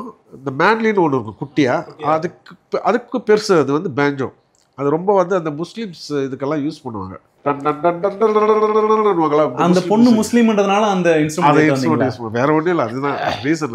அந்த பாடலுடைய 3rd பிஜிஎம்ல கூட நீங்க வந்து அந்த தபலாவெல்லாம் எடுத்து வந்திருப்பீங்க. தபலா வரும், அடுத்து அந்த பேம்பு அந்த இது வரும், அதுக்கடுத்து ஒரு வயலின் வரும். அது அந்த பாடல் எப்படி சார் இருந்தது? சேரன் எப்படி என்ன சொன்னாரு? இல்லை, அந்த பாட்டு வந்து எழுதி கம்போஸ் பண்ண பாட்டு. ஓ, லிரிக்கா வந்ததுக்கப்புறம் அதை கம்போஸ். அவர் பேர் என்ன? யுகபாரதி. எங்கே கம்போஸ் பண்ணதுன்னா ஆலப்புழை போட் ஹவுஸ். ஓ, காலையில் 8:30 கிளம்புவோம், ஈவினிங் 5:30 தான் வருவோம். அது மாதிரி 2-3 நாள் அங்கே போட்டில் உட்காந்து கம்போஸ் பண்ண பாட்டு. இது பாட்டு எழுதி கொடுத்தாரு, அதை வாங்கி வச்சு கம்போஸ் பண்ண பாட்டு. இல்லை சார், அது இப்போ வரைக்குமே ஒரு ஒன் ஆஃப் த உங்களுடைய பிளேலிஸ்ட் எடுத்தோன்னா அந்த பாட்டை ஸ்கிப் பண்ணிட்டு நம்ம போகவே முடியாது. அந்த போட் ஹவுஸில் வந்து ஒரு ரூம் இருக்குது சார், ஏசி ரூம். நம்ம ஆள் இன்ஸ்ட்ருமெண்ட்டு செட் பண்ணுறோம். என்ன பண்ணார், நேராக ரூமில் போய் செட் பண்ணிட்டார், ஏசி போட்டு விட்டார், போயிட்டோம். சார் எனக்கு வந்து எங்கன்னா இன்ஸ்ட்ருமெண்ட்லாம் காணும், உள்ள ரூமில் இருக்குது. அண்ணா இதுக்கு நம்ம ஊர்லேயே ரூம் போட்டு பண்ணியிருக்கலாம். போட்டு புக் பண்ணி அதெல்லாம் என்ன பண்ணாரு, அந்த முனையிலேயே உட்காந்துட்டேன் சார். போட்டு இது போதுன்னு வச்சுங்க, இங்கே உட்காந்து கம்போஸிங், இந்த பக்கம் நாங்கள் இப்படி உட்காந்து கம்போஸ் பண்ணிவிட்டு அந்த பாட்டு ரெடி பண்ணது தான் அது. ஒரு ஹிந்தி சாங் மாதிரி கூட ஒன்று பண்ணியிருப்பீங்களா சார் அதில்? ஒரு சின்ன பெங்காலி பாட்டு. பெங்காலி. ஓகே, அதுவும் நல்லா இருந்திருக்கும் அந்த இதில். அது படத்தில் இருக்கா? விட்டு விட்டா வரும். விட்டு விட்டா வந்தது. கிட்டத்தட்ட ஒரு 11 ட்ராக் கிட்ட ஏதோ இருந்து நினைக்கிறேன். நிறைய ட்ராக் இருந்தது அந்த படத்தில். ஆமாம், பிட் பை நிறைய ட்ராக் இருந்தது. அது எப்படி அது இன்னும் ரொம்ப இருந்தது, அது போடல. ஃபுல்லாவே ஒரு கவித்துவமா இருக்கும், அது கவிதையாவே இருக்கும் அந்த படம் ஃபுல்லாவே. லெட்டர்லயே டிஃப்ரெண்டா இருக்கும், சாங் மாதிரியே இருக்காது எதுவுமே, ஒரு ஃபுல் சாங்காவே இருக்காது. நீங்க இந்த பாட்டு நிலா பாட்டை பார்த்தா கூட ஒரு சாங் போர்ஷன் இதுலயே இருக்காது, அது தீரியாவே இருக்காது. ஒரு பல்லை வந்தா சரணம் வரான், அப்புறம் பீஜம் வரான், அப்புறம் ஒரு சரணம் வரான், அந்த இதுவே இருக்காது. ஓகே, ஒரு மியூசிக் வரான், ஒரு பல்லவி மாதிரி ஒன்று வரான், திருப்பி சம்மந்தலாம ஏதோ ஒரு லிரிக்ஸ் வரும், அப்புறம் எண்டில் ஒரு தபலா வரும், முடிஞ்சிடும் பாட்டு. விஜய் யேசுதாஸ் அண்ட் சின்மய். சின்மயோட வாய்ஸ்லாம் அந்த பாட்டில் ரொம்ப, அவங்க பாடல் அந்த டைம்ல எப்படி? நல்ல சிங்கர் சார், அவங்க அருமையான சிங்கர், டேலண்ட் வந்து கொடுத்தபடியும் பாடுவாங்க அவங்க கூட ஸ்பீடு. என் அடுத்ததாக இரும்புக்கோட்டை முரட்டுசிங்கம் படத்துக்குமே நீங்கள் வந்து பேக்ரவுண்ட் ஸ்கோர் பண்ணியிருக்கீங்கன்னு நினைக்கிறேன். அது அந்த ஸ்டைல் வந்து அந்த கௌபாய் ஸ்டைலில் இருக்கும். அதுக்கு என்ன மாதிரியான ரெஃபரன்ஸ்லாம் எடுத்தீங்க, என்ன மாதிரியான ஒர்க் இருந்தது? அகைன் நீங்கள் 23 புலிகேசிக்கு அப்புறமா சிம்புதேவன் கூட இணைறீங்க. இல்லை, அது நமக்கு எடுக்கணும்னு கிடையாது, நமக்கு கற்பனையிலே வந்துடும். அது டோட்டலாக பார்த்தாவே உங்களுக்கு கௌபாய் பிக்சர் தானே. நீங்கள் பார்த்தீங்கன்னா பார்க்கும்போதே உங்களுக்கு அந்த ஐடியா தானே வரும். நம்ம எவ்வளோ கௌபாய் பிக்சர் பார்த்துருக்கோம், அந்த மூடு தான் வரும் நமக்கு. அதில் போயிட்டு நீங்கள் வேற மாதிரி மாற்றிட்டீங்கன்னா படம் போயிடும், கெட்டணும். அந்த ஃபீலே எக்ஸ்பெக்ட் பண்ணி தான் வருவாங்க. அதனால ஸோ நீங்கள் பார்த்தீங்கன்னா பாஸ்கர்லாம் MS பாஸ்கர்லாம் பார்த்தா ஒரு பார்த்தீங்கன்னா ஒரு செவிஞ்சர் மாதிரியே இருப்பார். அப்படி பார்த்தா அப்படி இருப்பார். அது பார்க்கும்போது நமக்கும் அந்த மாதிரி ஸ்டைலில் போகலான்னு தான் போனோம். நாங்கள் போட்டு நல்ல ஆர்கெஸ்ட்ராலாம் போட்டு பண்ணது, ஹெவி ஆர்கெஸ்ட்ரா, வயலின்ஸ், பிராஸ். அவங்க கிளைமேக்ஸ்லாம் ரொம்ப நல்லா எடுத்திருப்பாங்க. ஏதோ ஒரு கொகை உள்ளலாம் தண்ணியிலலாம் போயிட்டு இது எடுக்குது. பெரிய ரீச் இருந்தது அந்த படம் அந்த டைமில் இருந்தது. அதுக்கப்புறம் பெருசாக கொண்டாடப்படாத மாதிரி போயிடுச்சு. ராசபாந்திரனுடைய அடுத்த படம் அந்த கோரிப்பாளையம் படத்துலையுமே கூட அந்த ஓட்ட உடச்ச ஏம்பத்தலைக்கு பெருச படம், அந்த டைம் நல்ல அந்த பாட்டு பிக்கப் ஆச்சு, செம்ம ஹிட். அதான் அந்த டைமில் ஹிட்டு. அது எப்படி சார் அது அமைஞ்சது? அந்த பல்லவி நாங்களாம் எழுதுறது தான். ஓட்ட உடச்சல் ஈயம்பித்தலைக்கு பெரிச்சம்பழம். தெருவில் பார்த்தீங்கன்னா ஸ்லப்பில் பார்த்தீங்கன்னா வித்துட்டு பார்த்தீங்கன்னா பழைய பேரிச்சம்பழம் அது வச்சுக்கிட்டு ஓட்ட உடச்சல் ஈயம்பித்தலைக்கு பேரிச்சம்பழம், ஆரஞ்சு பழம், என் மனசு திருன்னு அக்கா பொண்ணு ஆரஞ்சு பழம், ஆரஞ்சு கலர் ஆரஞ்சு பழம் வரும். பல்லவியில் நாங்களே எழுதிடுவோம். அது இந்த ஏரோப்ளேனில் பறக்குது பாரு மேலே, பாடும்போது அதை எழுதி தான் பாடுவோம்.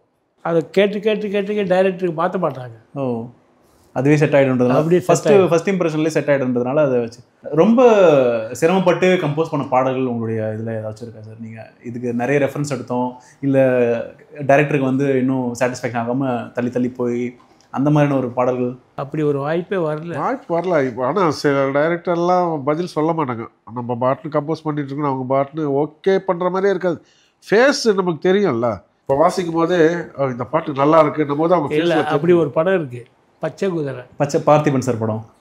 அவரை சீக்கிரம் திருப்தி அவர்கிட்ட ஒர்க் பண்ண அனுபவம் சார் எப்படி சார்? அது என்ன மாதிரி? ஏன்னா அவர் ஒரு கவித்துவமான ஆள், அவர் ரொம்ப பாடல்லாம் எப்படி வாங்குவார், அவர் என்ன மாதிரியான சுச்சுவேஷன் சார்? பச்சை குதிரையோட ஒரு பாட்டு இருக்குது, ஓப்பனிங். அது அவரே பாடியிருப்பார். நாங்கள் போல் அவர் பாடும்போது கூப்பிடல. ஓகே, அவரே பாடிட்டார். பல்லவி பல்லவி பல்லவி இப்படி தான் இருக்கும், சரணமே இருக்காது. சரணம் இருக்காது. ஓ, ஏதோ புதுசு பண்ணுறோம் அவர், ஏதாவது அவர் புதுசாக ஏதோ ட்ரை பண்ணுவார். பண்ணிட்டு இருப்பார். பேக் டு அந்த முத்துக்கு முத்தாக அந்த பாடல் வந்து இல்லை சார், அந்த மாயாண்டி குடும்பத்தார் இப்போ வரைக்குமே டிவியில் போடும்போதெல்லாம் எல்லா குடும்பமும் உட்காந்து பார்க்குறாங்க. உங்கள் குடும்பத்தில் அந்த படம் பார்க்கும்போது என்ன மாதிரியான ஃபீட்பேக் வந்துச்சு? நீங்கள் ஃபேமிலியானாக்கா பார்க்க மாட்டோமே, நம்ம எல்லா பிரதர்ஸ் எல்லாருமே செப்பரேட்டாக இருக்குல்ல, நம்ம ஒரு ஃபேமிலியை உட்காந்து பார்க்கல. தனியாக இல்லை வீட்டில் மனைவிகள்லாம் சொல்லும்போது என்ன மாதிரி? அது அவங்களுக்கு அவ்வளோ அனுபவம் இருக்காது. ஃப்ரீ ஷோ கூட வந்து பார்க்க மாட்டாங்க. நம்ம இது வரைக்கும் இம்சை அரசர் மட்டும் தான் வந்து பார்த்தாங்க. என்ன ஃபீட்பேக் வந்துச்சு? ஏன்னா ஹஸ்பண்ட் போறாங்க வராங்கன்ற மாதிரி ஒரு கமெண்ட்ஸ் வருது கண்டிப்பா நம்மளுக்கு. ஒரு அந்த ஒரு படம் தான் அவங்க வந்து பார்த்தாங்கன்னு நினைக்கிறேன். வீட்டில் சொல்லியிருக்காங்களா ஏதாச்சும் இந்த படம் நல்லா இருக்குது, இந்த பாட்டு நல்லா இருக்குது, அந்த மாதிரி சொல்லுவான்? அது தெரியல, அது வரைக்கும் கேட்டதே இல்லை காதில். சில நேரத்தில் சொல்லுவாங்க இந்த பாட்டு நல்லா இருக்குது, இந்த மாதிரி பண்ணுங்களேன், இந்த மாதிரி இதெல்லாம் சொல்லுவாங்க பசங்க. அதை தாண்டி அடுத்த ஜென்ரேஷன் உங்கள் பையனும் சரி கார்த்திக்கும் பொபோ 2 பேருமே வந்து அடுத்த சினிமாவில் தான் வந்தாங்க. கார்த்திக் அவர் நடிக்க வரும்போதெல்லாம் என்ன மாதிரி நீங்கள் சப்போர்ட் பண்ணீங்க? லைக் நிறைய படங்கள் பண்ணார், அதுக்கப்புறம் பட்டத்தியால தான் கடைசி படம் நடிக்கிறார். நம்ம வல்லவனில் இருந்தார், வல்லவன், காதல் சொல்ல வந்தேன், நிறைய அந்த குளிர் 100 படம் நிறைய படம் பண்ணார். மகாபலிபுரம், பர்மா. ஆமாம், அப்புறம் அதுக்கப்புறம் இல்லை, அவருக்கு ஒரு வாய்ப்பே இல்லை. அது என்னன்னா ரொம்ப பேர் வந்துடுறாங்க. அது ஒரு படத்துக்கு பட்டத்து யானையில் பார்த்தீங்கன்னா த்ரோட் ஒரு இவர் யோகி பாபு சின்ன கேரக்டர் தான் இருக்கும். ஆமாம். ஆனால் இவன் படமுள்ள இருப்பான், பண்ண முடியலையே. இவர் போபோ சாருமே நிறைய பாடல்லாம், குளிர்நூர்லாம் இப்போ வரைக்குமே அந்த பாடல் நல்லா ஹிட்ஸ் தான், எல்லாமே பண்ணிட்டு தான் இருக்கேன். நல்ல கம்பெனியாக மாட்டணும். ஒரு மியூசிக் டைரக்டர் வந்து பாட்டு நல்லா பண்ணுறது பெரிய விஷயம் இல்லை. ஒரு நல்ல டைரக்டர் காட்டினா நல்ல படமாக அமைஞ்சதுன்னா அது நல்லா ஓடினா தான். அது எப்பவுமே இந்த ஓடுற பஸ்ஸில் ஏறினா தான், நிற்கிற பஸ்ஸில் ஏறினா பிரயோஜனமே இல்லை. ஸோ அதனால் நல்ல படங்கள் நல்ல கம்பெனிகள் மாட்டுச்சுன்னா கண்டிப்பாக வருவாங்க. ஏன்னா டேலண்ட் இருக்குல்ல, இப்போ பண்ணிகிட்ருக்காங்க, படங்கள்லாம் பண்ணிகிட்ருக்கான். நல்ல படம் அமையணும், ஓடுற படமாக அமைஞ்சதுன்னா கண்டிப்பாக யாரும் இருந்தாலும் வருவாங்க. சரி, இப்போ உங்களுடைய ஃபிலிமோகிராஃபியில் வந்து அண்ணன் கூட இருந்தது ஒரு 90s ஏர்லி 90sலேருந்து 2000 எண்டு வரைக்குமே பீக்கில் இருந்தீங்க. ஏன்னா அதுக்கப்புறமா கொஞ்சம் சேச்சுரேட் ஆகி கொஞ்சம் குறைஞ்சி இந்த காலகட்டங்கள் எப்படி இதை ஃபேஸ் பண்ணுறீங்க? ஒரு மிகப்பெரிய உயரத்தை பார்த்துருப்பீங்கல்ல, அதில் இருந்துட்டு இப்போ கொஞ்சம் ஃப்ரீயாக இருக்கிற மாதிரி மொமெண்ட் இருக்கும்போது அது இருக்க தான் செய்யும். அது எல்லாருக்கும் ஒரு கண்டிப்பாக ஒரே பீக்கில் இருக்க முடியாது யாருமே. கண்டிப்பாக ஒரு சரிவு இருக்கிறது எல்லாருக்குமே ஒரு பீரியட் தான். ஒரு சில பேருக்கு பீக் வராமையே சரிவாக இருந்திருக்காங்க, ரொம்ப பேர் இருக்காங்க. நமக்கு ஒரு பீக் வந்துட்டு அதுக்கப்புறம் கொஞ்சம் கொஞ்சமாக 20 years பேக் டு பேக் விடாமல் ஒரு கால சக்கரத்தை கட்டிட்டு பறந்த மாதிரியான எல்லாருக்கும் தான். இப்போ எந்த மியூசிக் டேரக்டர் எடுத்தாலும் எம்எஸ்வி சார் இருக்கும் போது பீக்கில் இளையராஜா வரும்போது கொஞ்சம் டவுன் ஆயிடுச்சு. ராஜா சார், இப்போ அண்ணன் ரகுமான் சார் வந்தாரு, அப்படிதான் போகுது. இப்போ 20 வரைக்கும் அப்படி தானே வந்துட்டு இருக்கு. கண்டிப்பாக கண்டிப்பாக அதுதான் ஏற்றம் இருக்க தான் செய்யும், இறக்கமும் இருக்க தான் செய்யும். ஒரு லைஃப்ல ரெண்டும் இருந்தால் தான் பேலன்ஸ் பண்ண முடியும். அது நம்மளுக்கு சைக்காலஜிக்கலாக ஏதாவது நம்மளை வந்து அதை எப்படி எடுத்துக்கிறீங்க? கஷ்டமாக தான் இருக்கும். பிஸியாக இருந்துட்டு இப்போ ஒரு ஆர்டிஸ்ட் நல்லா மேக்கப் போட்டுட்டு ஒரு நாளைக்கு மேக்கப் இல்லை கூட கொஞ்சம் கஷ்டமாக இருக்கும். என்னடா அப்படி பழக்கமாயிடுச்சுல, அது ஃபேஸ் உட்காந்து அப்படி உட்காந்து நடிச்சு கிடிச்சு அந்த மாதிரி தான் எல்லாருக்குமே. வீட்டில் உட்காந்தா போர் அடிக்கும், அதனால ஸ்டுடியோக்கு வந்துடுறது. இதில் நாங்கள் 2 பேர் எங்கள் சங்கத்தில் தலைவர் செக்ரட்டரியாக இருக்கோம். நம்ம சினிமா தமிழ்நாடு சினிமா ரமேஷ் தலைவர், நான் செக்ரட்டரி. வாரத்துக்கு ஒரு 4 நாளாக தான் அங்கே போய் உட்காரணும். ஏன்னா அங்கே இருக்கிற வேலையை பார்க்குறதுக்கு. ஏன்னா இப்போ வந்து நாங்கள் அது வளர்ச்சிக்காக அதை கொஞ்சம் நல்லா பண்ணணும். கமலா தேட்டர் பக்கத்துலேயே இருக்கும். அதை கொஞ்சம் பெரிய பில்டிங் ஆக்கி நல்ல ஆடிட்டோரியம் இதெல்லாம் பண்ணலான்ட்டு நேற்று கூட ஜிவி பிரகாஷை போய் பார்த்தோம், ராஜா சாரை பார்த்தோம், ரஹ்மான் சாரை போய் பார்த்துட்டேன், ஆரிஜயராஜ் பார்த்தாச்சு, வித்யாசாகர் பார்த்துட்டோம், எஸ்ஏ ராஜ்குமார் பார்த்துட்டோம். இப்படி எல்லாரையும் பார்த்து பரத் எல்லாரும் வச்சு ஒரு ப்ரோக்ராம் பண்ணி கேஎல்ல வந்து டிசம்பர் 20 பண்ணுற ப்ரோக்ராம். சூப்பர் சார், பெரிய ஷோ. எல்லாம் வந்து சிங்கர்ஸை வச்சு தான் பண்ணியிருப்பாங்க. நாங்கள் மியூசிக் டைரக்டர்ஸை வச்சு பண்ணோம். எல்லா மியூசிக் டைரக்டரும் ஒன்றா கூடி ஒரு ப்ரோக்ராம், பெரிய ப்ரோக்ராம் எல்லாம் பண்ணி அந்த பில்டிங்கை கொஞ்சம் சரி பண்ணி நம்ம ஃப்யூச்சருக்கு வர்றவங்க நல்லா தலைமுறைகள் நல்லா இருக்கட்டும்ன்றது அது பண்ணி விடலாம் நம்ம இருக்கும்போதுன்ட்டு. இப்போ நிறைய கான்சர்ட்டில் ஃபோக்கஸ் பண்ணுறீங்க. இப்போ தேவா சாருடைய கான்சர்ட்டில் நிறைய இந்த ஜேர்னி எப்படி சார் இருக்குது? முன்னாடி ஒரு ஜேர்னி இருந்தது, அகைன் திருப்பியும் இந்த கான்செப்ட் இந்த இதுக்குள்ளார ஒரு 2.0 மாதிரி. இது வந்து வித்தியாசமான ஒரு ஜாலி. அந்த 3 hours 4 hours கச்சேரி முடிகிற வரைக்கும் அவ்வளோ ஜாலியாக இருக்கு. நம்ம உழைப்பை ரசிக்கிறத நேராக பார்க்குறோம்ல, அது ரொம்ப ஜாலி இல்லை. அது கண் எதிரிலே பார்க்குற மாதிரி நம்ம என்ன கொண்டாடுறாங்க. அப்பா இப்போ கூட ஸ்டேட்ஸ் போயிட்டு வந்தோம் அண்ணன், ஒரு 40 days 7 programs கொண்டாடுறாங்க. அப்படியே இப்போ ஒரு ஃபஸ்ட்டு டிவோஷனல் சாங் பாடுவார் அண்ணன், ஒரு டைட்டில் சாங் போடுறோம், டிவோஷனல் சாங் பாடிட்டு அடுத்த சாங் ஆட ஆரம்பித்தாங்கன்னா காத்தடிக்குது வரைக்கும் ஆடிட்டு இருப்பாங்க. உங்கள் லைஃப்பில் ஆனால் காத்தடிக்குது மறக்க முடியாத ஒரு பாட்டு இல்லை சார்? அது அந்த அளவுக்கு ஸ்பீடாக போகும். அந்த டைமில் நல்ல ஒரு மறக்க முடியாத பாட்டு. இப்போவுமே காலேஜ் கல்ச்சுரல்ஸ்லாம் அந்த பாட்டை அது இப்போ ரீமிக்ஸ் பண்ணி கூட இப்போ அந்த பாட்டெலாம் எடுத்துகிட்டு வராங்க. காத்து கீழே அந்த பாட்டெலாம் எடுத்துகிட்டு வந்தாங்க. இப்போ இருக்கிற இந்த யங் ஜென்ரேஷன் இந்த கானா ஸ்டைலையே ரேப்பாக மாற்றி அது வேறு ஸ்டைலில் எடுத்துகிட்டு வராங்க. அதெல்லாம் பார்க்கும்போது உங்களுக்கு எப்படி சார் இருக்குது? ஏன்னா நீங்கள் தான் வந்து கானாவுக்குன்னு ஒரு ஐக்கானாக இருக்கிறீங்க. இப்போ இருக்கிற ஜென்ரேஷனை பார்க்கும்போது ஒரு முயற்சி தானே, புது முயற்சி. அது யார் பண்ணாலும் ஒத்துக்க வேண்டியது தான். அது புதுசாக எது வந்தாலும் ஏற்றுக்கலாம்.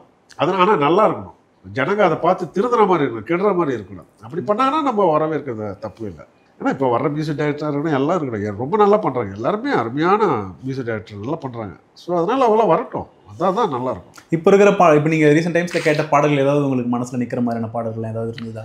இதை ஃபாலோ பண்ணுறீங்களா? இப்போ இருக்கிற பாடல்களை ஃபாலோ பண்ணுறீங்க? இப்போ வந்த பாட்டில் மணிரத்ன படத்தில் ஜிங்கிச்சான் அது இல்லை, அந்த முத்தமழையா சின்மையும் தீயும் பாடின ஒரு பாடல் நல்ல சாங், நல்லா இருக்கு அது பாட்டு. இல்லை அந்த மாதிரி ஒரு மெலடி இருந்தால் தான் கேட்க முடியும்.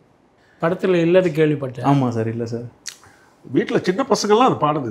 ரொம்ப அவ்வளோ அருமையாக ரீச் ஆகிருக்கு அந்த படம். ஆனால் படத்தில் இல்லைன்னு ரொம்ப கஷ்டமாக இருக்குது. இப்போலாம் வந்து இந்த ஹூக் ஸ்டெப்புக்காகவே மியூசிக் டைரக்டர்ஸ் வந்து ஒரு 15 செகண்ட் 20 செகண்ட் வந்து கரெக்டாக அதுக்குன்னே ஒர்க் பண்ண ஆரம்பிக்கிறாங்க. நம்ம ஒர்க் பண்ண காலகட்டத்தில் அந்த மாதிரிலாம் ஃபுல் பாட்டு தான் நம்ம ஃபோக்கஸ் பண்ணிட்டு இருந்தோம். இதெல்லாம் பார்க்கும்போது இந்த ஜென்ரேஷன்லாம் பார்க்கும்போது எப்படி உங்களுக்கு? ஜென்ரேஷன் மாற்றம் தான். இப்போ 2K கிட்ஸ் ஜென்சி கிட்ஸ்னு மாற ஆரம்பிச்சிட்டாங்க. இப்போ நம்மலாம் அரேஞ்ச்மெண்ட் இப்போ ரீரிகார்டிங் பண்ணும்போது 25 வயலின்ஸ் வியோலஸ் எல்லாம் வச்சு அரேஞ்ச்மெண்ட் பண்ணுவோம். அப்படி போட்டால் அப்படி இருக்கும். இப்போ அதெல்லாம் எதிர்பார்க்கல இவங்க. அதை போட்டால் என்னது இது அப்படின்றாங்க. ஏன்னா ஜென்ரேஷன் மாறுது. ஸோ அப்போ அதுக்கேற்ற மாதிரி நம்ம போயிடணும். நீங்கள் இன்னும் அரேஞ்ச்மெண்ட்டுனா அதான் சிம்பனி ஸ்டைலில் பண்ணுவோம்ல ஆர்ஆர்லாம். இப்போ ஒத்துக்க மாட்டாங்க அதெல்லாம். அதுக்கேற்ற மாதிரி நம்மளும் மாறிடணும். இப்போ அதுக்கேற்ற மாதிரினா தான் நம்மளும் கொஞ்ச நாள் நிற்க முடியும். இதோட பழைய கஞ்சின்வாங்கல்ல. ஏஆர் ரஹ்மான் பார்த்தீங்கன்னா அடிக்கடி அப்டேட் ஆகி இப்போ இருக்கிற ட்ரெண்ட் என்னவோ அதுக்கேற்ற மாதிரி அப்டேட் வந்துட்டு இருக்காரு. நீங்கள் ஏஆர் ரஹ்மான் சார்கிட்டையும் பார்க்குறீங்க எப்படி அவருடைய ட்ராவல் இருந்துன்னு. இளையராஜா சார் அவர்கள் இன்னும் மேனுவல் அந்த பேஸ் பண்ணி எடுத்துகிட்டு போகிறாரு. பட் ஆனாலும் இருக்காரு. பட் இப்போ இருக்கிற ஸ்டைலுக்கு இன்னும் அடாப்ட் ஆகி வரலையோ அப்படின்ற மாதிரி ஒன்று இருக்குல்ல. அவர் இன்னமுமே வந்து அந்த மேனுவல் மியூசிக் அதில் அவர் ஸ்டைலை அவர் மாற்றிக்கல. ராஜா சார் ஸ்டைலை வந்து ராஜா சார் மாற்றிக்கவே இல்லை. வேற மாதிரி அப்டேட் பண்ணிட்டு தான் இருக்காரு. அவரும் பண்ணிட்டு இருக்காரு. அவர் பண்ணாத ஆர்ஆர், அவர் பண்ணாத ரீரிகார்டிங் எவ்வளோ இருக்கு. ஸோ அவர் அந்த ஸ்டைல் பண்ணிட்டு இருக்காரு. நான் பண்ணுற ஸ்டைல் எந்த கேட்டால் கேட்கலன்னா அவர் பண்ணிட்டு தான் இருக்காரு. அவருடைய இது தான் பண்ணிட்டு இருக்காரு. அது சில பேர் நான் ஏற்றுக்கிறாங்க சார். சில பேர்லாம் ரசிக்கிறாங்க. சில எக்ஸ்ட்ராஸ் வந்து சில பேருக்கு அது சரியாக பட்டு வரலன்னு நினைக்கிறேன். அப்படிதான் சார். நிறைய மியூசிக் ஆர்ஆர்லாம் பண்ணியிருக்கீங்க. எங்களுக்காக ஏதாச்சும் ஒரு சின்ன ஒரு பீஸ் மட்டும் வாசிக்க முடியுமா சார்? ஓய் வாசிக்கலாமே.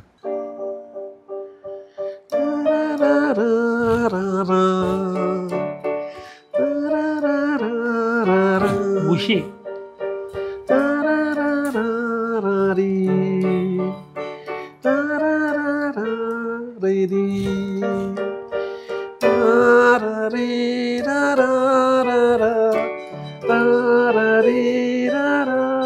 இந்த தீம் பிக்சர் போட்டு வித்தவுட் மியூசிக் ஆர்கெஸ்ட்ரா வாசிப்போம். Super sir. அது லைவா எப்படி ஆர்கெஸ்ட்ரா ஃபர்ஸ்ட் வெறும் பிக்சர் போட்டுருவோம். எம்டியாவே இருக்கும். விஜய் சார் பார்க்கறது அந்த பொண்ணு எம்டியா இருக்கும். இப்போ நாங்களுக்கு வாசிக்க போகிறவங்களுக்கு எப்படி நாங்கள் ரீரிகார்டிங் பண்ணுறோன்றத பாருங்கன்னுட்டு இதை ஃபுல் ஆர்கெஸ்ட்ரா. அந்த பக்கம் ஸ்ட்ரிங்ஸ் இந்த பக்கம் எல்லாமே அப்படி இருக்கும். வாய்ஸஸ் இதெல்லாம் போட்டு அப்படி இருக்கும். வேறு ஏதாவது பேக்ரவுண்ட் ஸ்கோர் மைண்டில் வருதா? ஏதாச்சும் வாசிக்கலாம் சார்? நான் கீபோர்டு வாசிச்சு இளையராஜா சார் விட்டு வந்து நான் கீபோர்டு வாசிதே இல்லை. கடைசியாக வாசிது அவர் படம் தான். அதுக்கப்புறம் எனக்கு வாசிக்கிறது சான்ஸ் கிடைக்கல. அப்புறம் தம்பி ஸ்ரீகாந்த் எல்லாரும் வாசிக்கிறாங்களா, நாங்கள்லாம் வாசிக்கிறதே விட்டுட்டோம். ஒன்லி அரேஞ்ச்மெண்ட் இப்படி போயிட்டோம். ஸோ டச்சு அதுலேயே இருந்தால் தான் டச்சஸ் இருக்கும். அதனால் நான் 20-30 வருஷம் ஆகிடுச்சு. இல்லைன்னா டெய்லி வாசிட்டு இருப்போம் நம்ம ரெக்கார்டிங்கில். அப்போ சார் ரொம்ப தேங்க்ஸ் சார். நிறைய விஷயங்கள் ஷேர் பண்ணீங்க. உங்களுடைய ஏர்லி ஸ்டேஜ்லேருந்து தேவாசர் கூட இருந்ததுலேருந்து உங்களுடைய படங்கள் நீங்கள் ஒர்க் பண்ணதுலேருந்து ஒரு மிகப்பெரிய ஒரு அனுபவத்தை ஒரு ரீகால் பண்ணி பார்த்த மாதிரியான ஒரு ஃபீல் கிடைச்சிது. ரொம்ப நன்றி sir. Jaya TV sir. Thank you. ரொம்ப நன்றி.